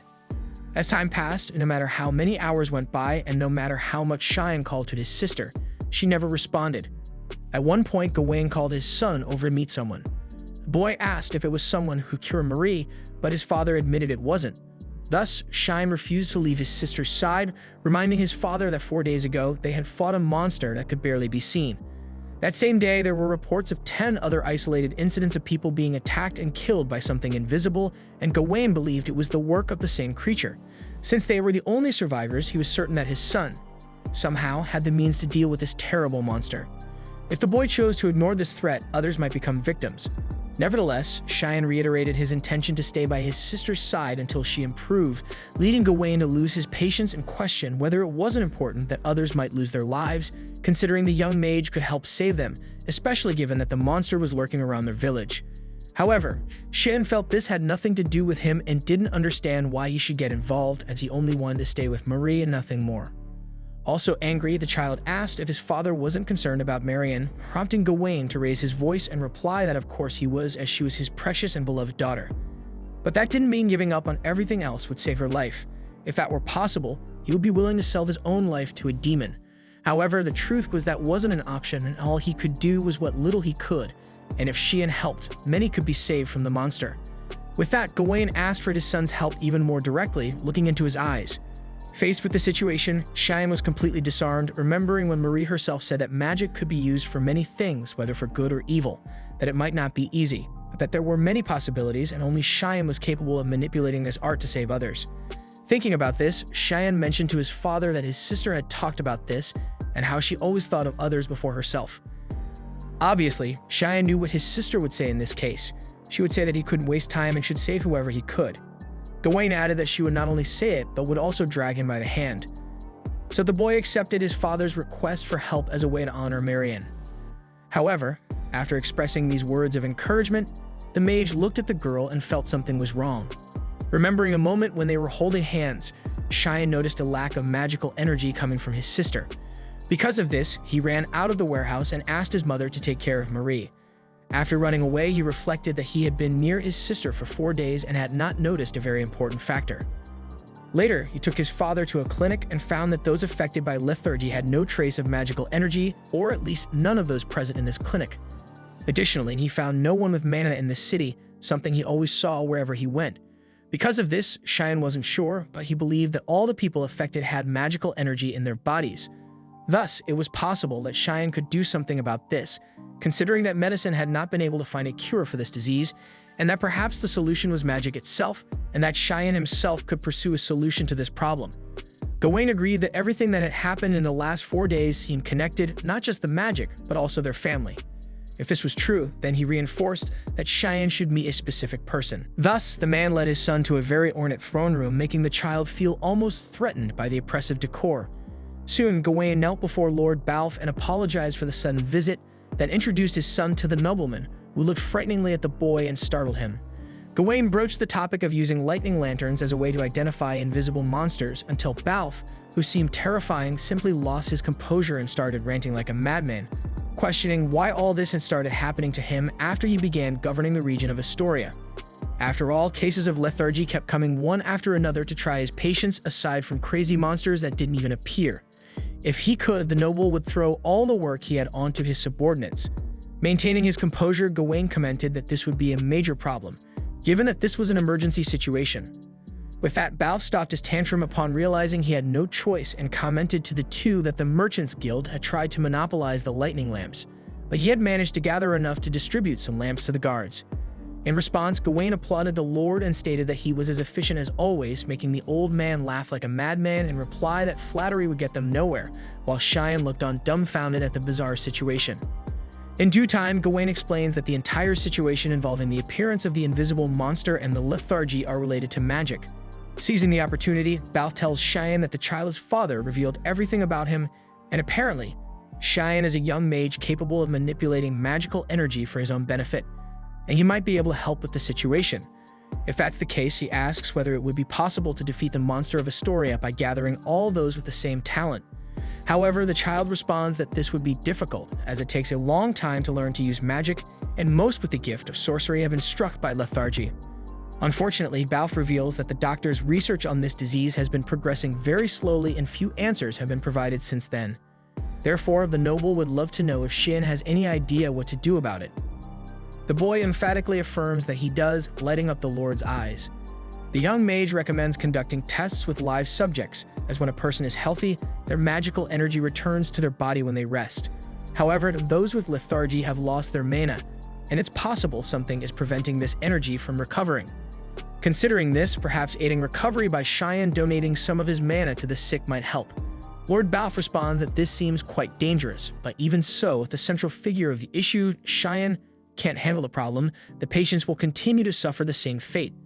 Regarding this, Cheyenne comments that the most necessary thing for medical advancement is the number of patients sacrificed in this quest, and that idealistic words cannot save people.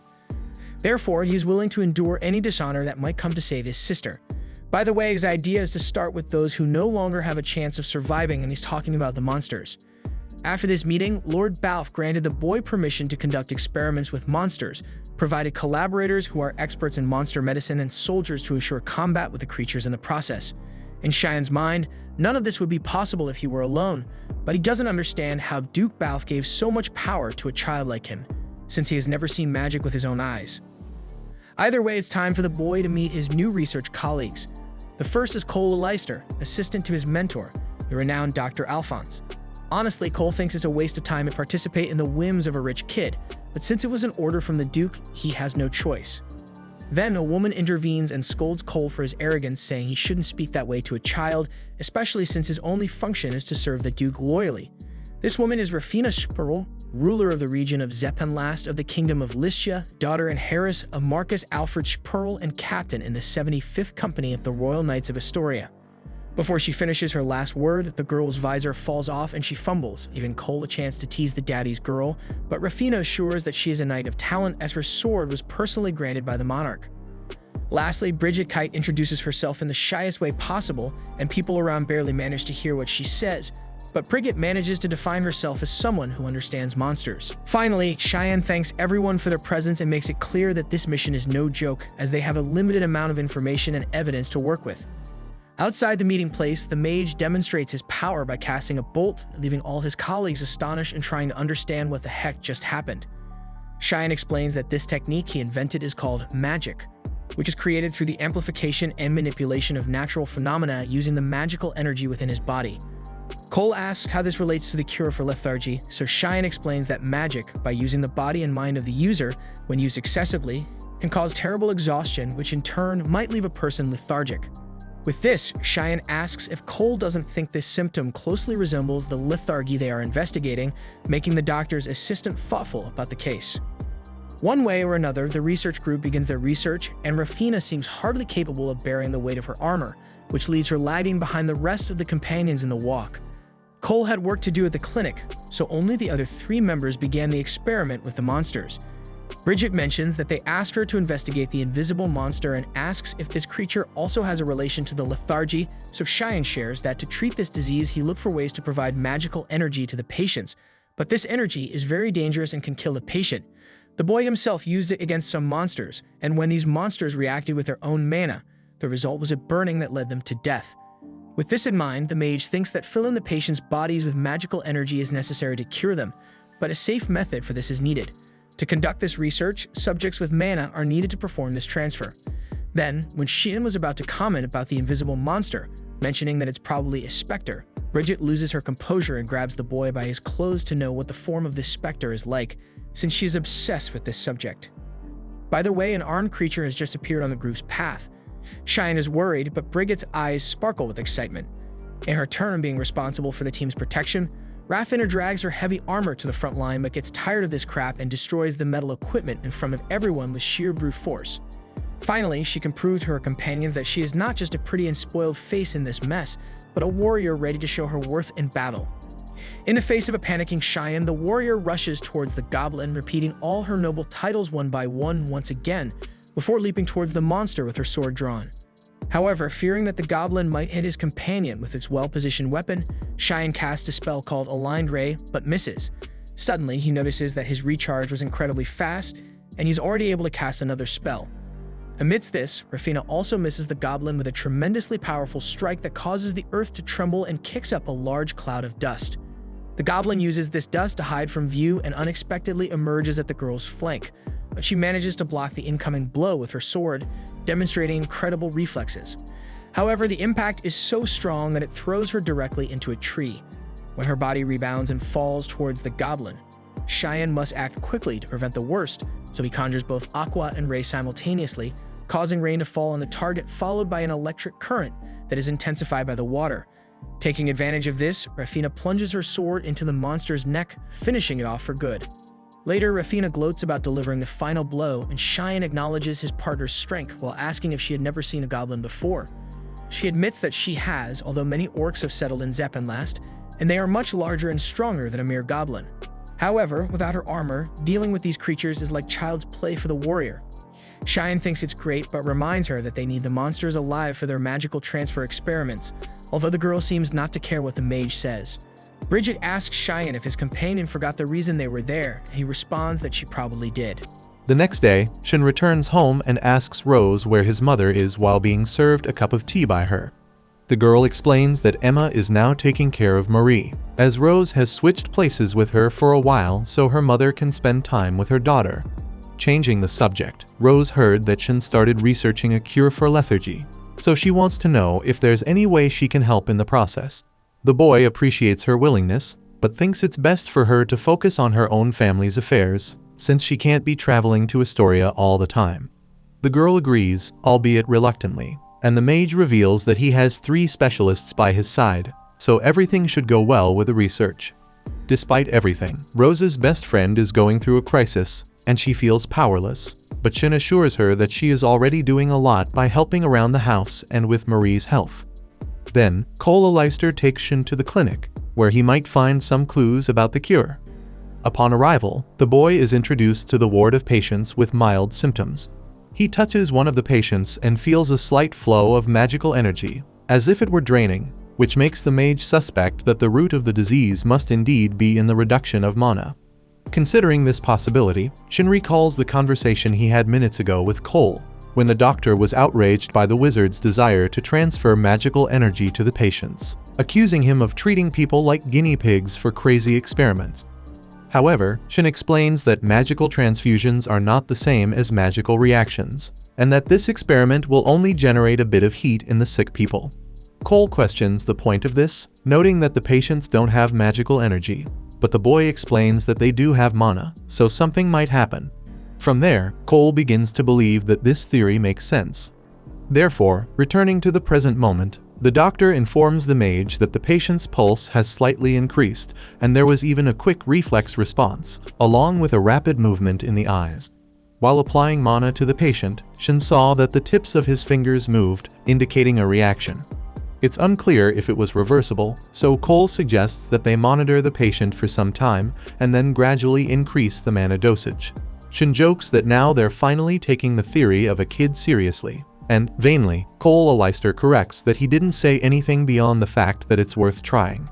At that moment, another doctor approaches the duo and asks how the experiment went. Shin gets excited and replies that they made several discoveries, prompting Cole to quickly dismiss the boy and pull him away. Away from everyone, the doctor asks the mage not to talk about magical energy in front of others, nor about the research for the cure, as the doctors are dedicated to finding the cure, and if they find out that Shin has made progress, the medical community will quickly surround the boy trying to interfere with the development of the research. Shin finds this quite bizarre, as it would be doctors hindering the discovery of a cure for a disease, but the adult explains that, unfortunately, that's how things work when people's egos come into play. Regardless, he advises Shin to be careful, as so far, the kid has been quite reckless, and will end up in trouble if he continues to be loose-lipped. Shin responds that everyone generally sees him as sensible, so the doctor insists that the boy should think very carefully before saying anything to anyone, and that's advice to protect the child. Shin acknowledges that Cole is a decent guy, because even though he says he doesn't like the kid, he cares enough to give him such advice. Actually, Cole has his stern demeanor, but he's really upright and works hard for the well-being of his patients. Embarrassed, Cole resumes his tough demeanor and tries to justify everything that was said, but by that point, he had already lost his moral high ground. Later, Shin returns to Marie to perform a small mana transfusion. During the process, he tries to convince himself not to rush and not to expect quick results, just as it was in the beginning of the magic research. Before that, the research group for the cure of lethargy had set out on another mission to use monsters as guinea pigs for the experiment. As Rafina takes down the monsters, Shin begins a transfusion that gradually increases in intensity. When it reaches 50% intensity, the superior kobold dies, as common goblins and kobolds only need 30% to suffer the same fate. They conclude that the resistance of the target varies according to its strength.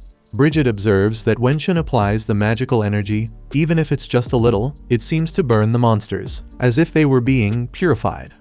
For his part, Shin believes that the reaction in humans is different from this, and that they could test on people, but as Bridget agrees, that would be quite problematic.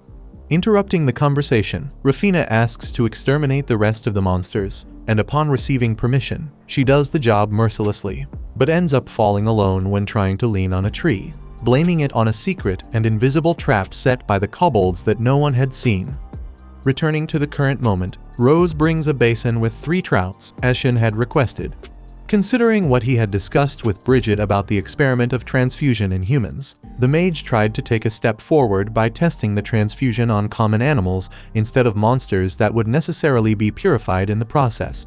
Soon, Shin reaches 100% intensity of mana when passing it to a trout, but simply nothing happens. In the end, it seems that this experiment didn't show much, beyond the fact that animals do not suffer like the monsters when invaded by magic. Anyway, they really need a human to observe the magical reaction, so Rose offers to help in the experiment, as she really wants to help Marie in any way she can, since the two are childhood friends. Thus, Shin thanks the girl for her willingness and starts a transfusion process with her. Initially, she feels a mild warmth, but nothing serious, so she asks the mage to increase the energy. The second time, Rose feels her body get a bit warmer, yet instead of pain, the sensation is pleasant.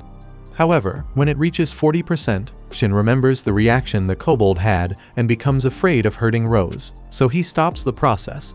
Nevertheless, Rose shows no discomfort, so the experiment continues to higher mana levels, up to the same 100% as the trout. With this, they discover that even the highest level of magical energy causes no harm to those who already have this element in their body. Then, Shin wants to know what would happen if he transferred a small amount of energy over 10 minutes, but makes it clear that Rose should speak up the moment she feels any discomfort. With a smile, the girl promises she won't stay quiet, but Shin explains he's just worried, as after what happened with Marie, he couldn't bear it if Rose also fell ill. Hearing this, the girl touches the boy's face and assures him she's fine, which leads to a strange atmosphere in the room that makes them aware of where this conversation might lead. When they pull away, Shin decides to invite Cole for the next experiment, and Rose agrees instantly. In the following scene, soldiers toss magical lamps into a cart to be taken away, even though they aren't quite sure what they were for. Nearby, Shin comments that it's been a month since that night, so they must have decided there is no longer any danger. Bridget thinks the specter will have a field day if it appears again, but Cole points out there are no guarantees the monster will re-emerge. In fact, he himself doesn't believe the lamps are effective. Outraged that the doctor discredited Shin, Rafina points her sword at him and tells the man to realize what he's saying, since this magical kid is giving his all to find the cure and rid the city of the specter, which has been yielding very good results to start with. Shin tries to calm the warrior, but she's not interested in a complacent Dr. Bad-mouthing the guy who's almost single-handedly handling the situation. Trembling for his life, Cole acknowledges all the young mage's accomplishments, of course, and that the doctors hadn't been able to discover what a simple boy achieved in so little time. Satisfied with the response, Rafina sheathes her sword, while Shin asks Bridget about the monsters in other lands. The girl explains that, aside from the specters, the situation remains the same, and there are no reports of monster sightings in other regions, meaning they only appear around here. With that, the researcher believes that perhaps the specters emerged after Ligre ended. Shin shows he doesn't know what that is, so Rafina tells him that 1,000 years ago, all nations united to fight demons in a legendary war. The boy asks what the name Ligre means, and Bridget says there are many theories about the origin of the name. One of them was that it was the name of the person who led the countries in the war, or the name of a nation that has since disappeared. At night, Lord Balfe writes in a notebook a report on the advances in curing lethargy. On the 90th day, it was discovered that transfusing energy into mild patients causes blinking, fingertip trembling, and mouth trembling. On the 135th day, it was confirmed that transfusing too much magical energy triggers the lethargy disease. It might be that the disease isn't a lack of magical energy, but rather the reaction to the introduction of too much mana. Besides that, the Lord laments that people tend to forget the presence of threats when they are not visible, but the leader fears the specter might return. On the 101st day, Balfe confirmed that one's own magical energy is displaced when receiving energy from another person.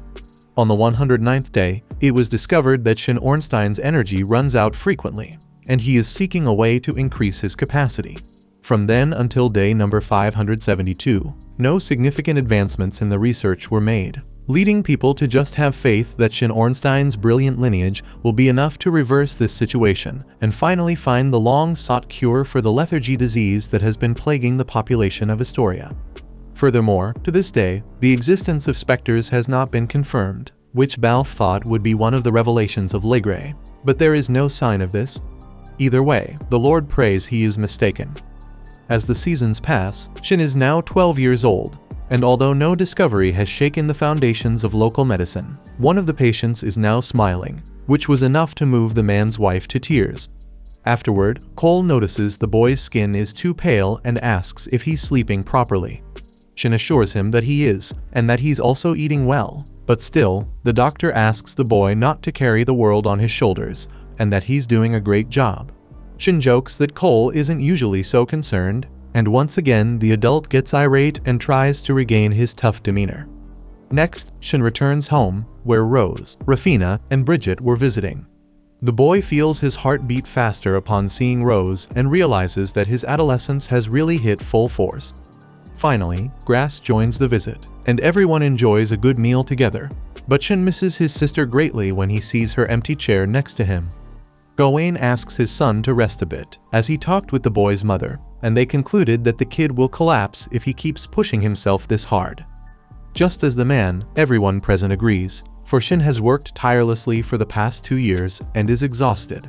It's crucial to know when to stop. After all, a boy his age shouldn't have to shoulder such a burden alone, even if it is vital for the research into a cure. Nevertheless, Shin makes it clear that he's quite at ease despite all the pressure. For a moment, his parents think he's lying, but he insists that it's not as strenuous for him as it seems. Moreover, although his greatest wish is to cure his sister, the mage knows well that satisfactory results cannot be achieved without proper rest. Incredulous, Gawain asks if his son doesn't feel a tremendous weight on his shoulders, but the boy confirms that he does not.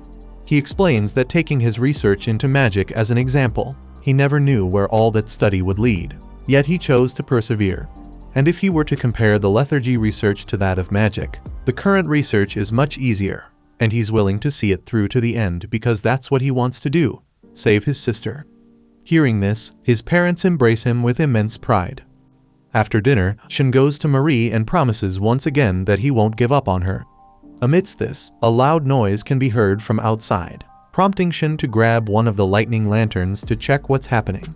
In the hallway, he encounters Rose and alerts her that he needs to inform Lord Balfe.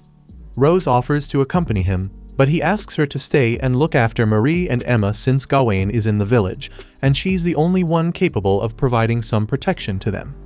Once outside, the mage sees the same red light from that night, accompanied by numerous specters haunting the territory and flying towards the city of Historia. For that reason, the young man dashed into the street to get a closer look at the night threat. Since the specters hadn't appeared since that night 2 years ago, he wondered why it was happening just now. Amidst Shin's reflections, a pair of soldiers seemed unconcerned about the unfolding events, if they even recognized the danger at all. As they discussed last night's dinner, a specter appeared before them. Shin tried to warn them with a shout, but they couldn't see the slimy monster right in front of them. Thus, the young man himself charged at the creature and dispatched it. And as the soldiers finally saw the specter, they were terrified. At that moment, the mage realized that all of Astoria was in danger. Therefore, he headed to Lord Balfe's mansion to report the occurrences. Faced with the unpleasant surprise, the Duke sent a soldier to the walls to prepare the defenses with lightning lamps. Shin volunteered to help defend, as the lamps alone wouldn't be enough to defeat the specters, and he had experience fighting this type of enemy. Thus, Balfe granted the young man permission to join the defense corps to drive out the invaders. However, not everyone was pleased with Shin's addition to the security army. One such person was the defense corps commander, Lond, who thought the young man was interfering too much after all the confusion involving the lightning lamps. Even the soldiers themselves thought these lamps were useless, as they didn't know they were magical and believed that torches would suffice to illuminate. Lond claimed that fighting enemies that didn't exist was just a bad joke, but Shin stood his ground, insisting that the specters were very real. Amid the argument, Rafina volunteered for duty, surprising Shin with her presence. Close behind came the 2 soldiers who had nearly been ambushed by the specter earlier, and the other soldiers ridiculed the arrival of the squadron's dead weights. The shorter introduced himself as Dave, while the taller was Huey. With no patience for the crowd, Lond ordered everyone to go to the barracks to sleep, but Rafina declared it would be a crime to sleep in such a situation. As a major of the 70th Night Company of the Royal Guard, she would give her life to complete this mission and save the city. Shin questioned what she meant by being a major, so she informed him she had been promoted recently and asked for applause for this. But Dave and Huey explained that she had proclaimed herself major after several officers had resigned. With that, Lon told the officer to do as she wished as long as she took care of the kid and caused no trouble. So her subordinates asked for the first order they should receive for the defense. But it was quite evident that Rafina had no idea what to do in her command position. Meanwhile, Rose and Emma took care of Marie. The younger one asked her mother to rest a bit, but she felt well enough to stay, although she was worried about the whole situation. Despite everything, Rose assured her that all would be well. After all, Shin was on the front line. At the same time, Alphonse asked Cole to rest, but since everyone was giving their all, the younger doctor didn't want to stop now. Returning to the major of the defense corps, who ended up with the leadership, Shin led his group to check on the Spectre's movements. All units had received lightning lamps, but they needed to go to specific points in the city, which took time. For this reason, as their group had greater mobility due to being smaller in number, they needed to go to the most critical place, the main gate. From there, the team could see both the interior and the exterior of the wall, ensuring a good overview to spot the monsters from afar. Rafina didn't understand anything, but agreed that it must be a good idea. Additionally, she told Dave and Huey not to lose pace, because the two seemed as if they had gobbled up a hearty bean stew before setting off on the mission. Speaking of the specters, 5 of them emerged amid the streets of Astoria. Rafina thought they should head down, but as the monsters were on the move, Shin believed their group wouldn't arrive in time, so it was better to keep running above. In some time, they arrived near the main gate. Then Shin made a tremendous leap with such ease that even he didn't understand why it was so simple to use magic this way. As soon as he arrived in front of the gate, he told the guards to move back due to the arrival of the enemies. The soldiers thought Shin was just a weird kid. After all, they couldn't see the specters, but the mage conjured several flames to fight the monsters anyway. When touched by the magical light of the flames, the monsters appeared just as Shin had imagined. Besides fire, the young mage conjured a chain of lightning to combat the invaders, and his efforts were able to quell the threat for now. Impressed, the soldiers asked who this kid was. Then Rafina finally arrived to tell them they had been sent to deal with the specters, leaving the guards dumbfounded, since everyone believed these invisible monsters were just a made-up story. Meanwhile, Shin observed the forest ahead of the gate, and as he felt a breeze coming his way, he broke into a cold sweat as he ran up to the top of the wall. Rafina followed her allies' steps and asked if he could see the specters. Then Shin pointed to over 100 enemies in the vicinity and heading toward Astoria. To halt the arrival of this army, the mage replaced the fire of each entrance torch with magical flame, which should slow them down a bit. He explained that the others would be able to see the monsters if they could throw this blue fire at them, thus being able to fight them too until reinforcements arrived. Given the situation, Rafina ordered the soldiers to commit their lives to defending the main gate, but Dave and Huey confessed that they hadn't expected to face hundreds of creatures alone, since they usually received lighter tasks. Either way, Shin assured that he would handle them, and that the soldiers shouldn't worry.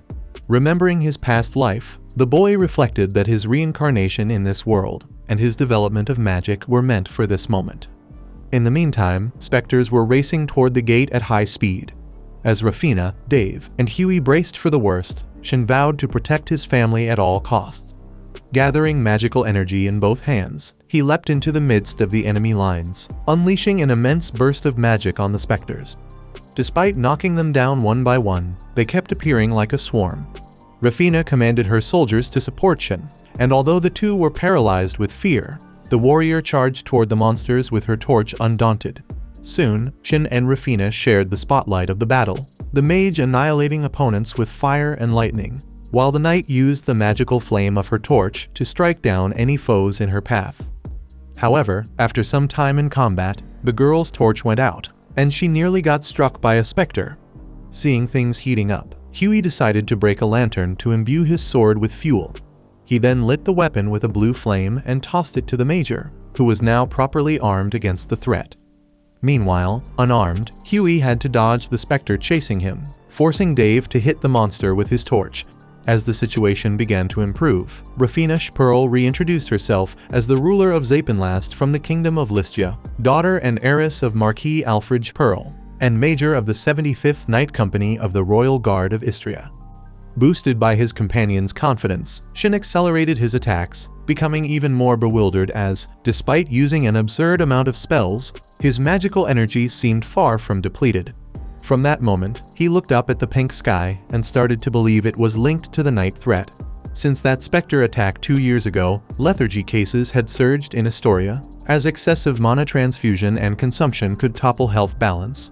And if that was the cause of the disease, Shin might have an answer.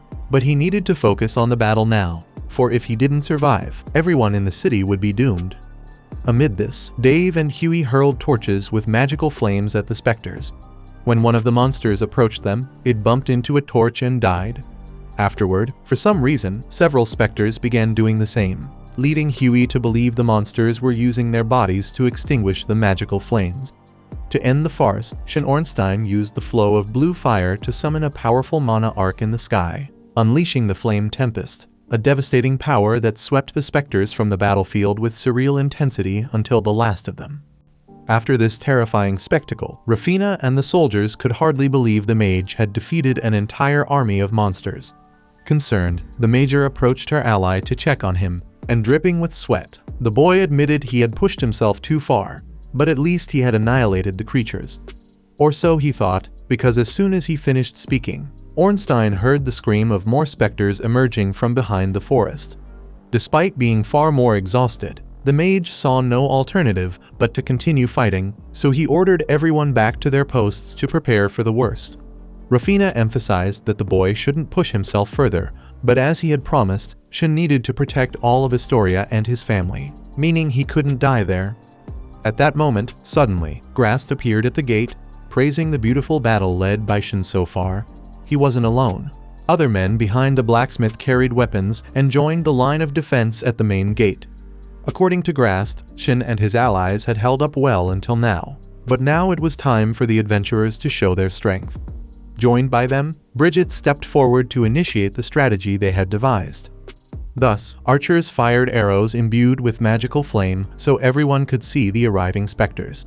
Once the monsters became visible, the arrows were directed at them, causing numerous casualties among the creatures.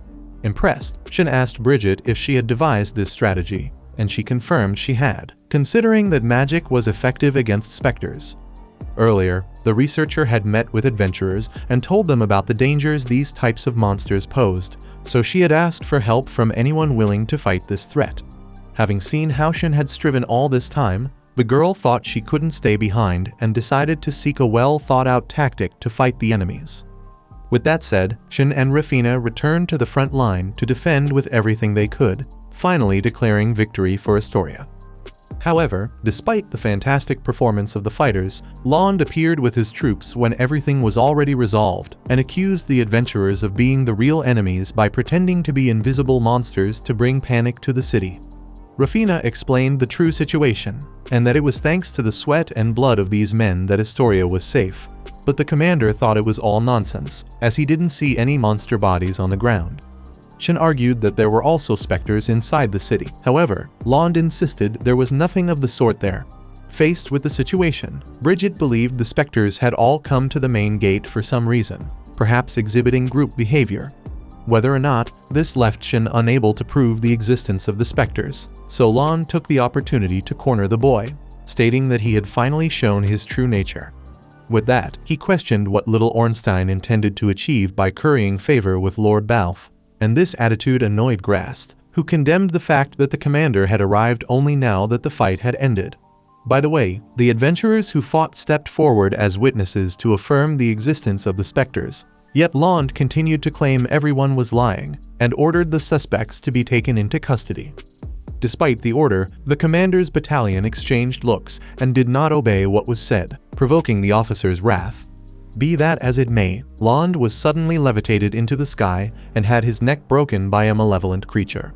This creature revealed its face and emphasized that it had been a long time since it had been outside, but that it had finally escaped.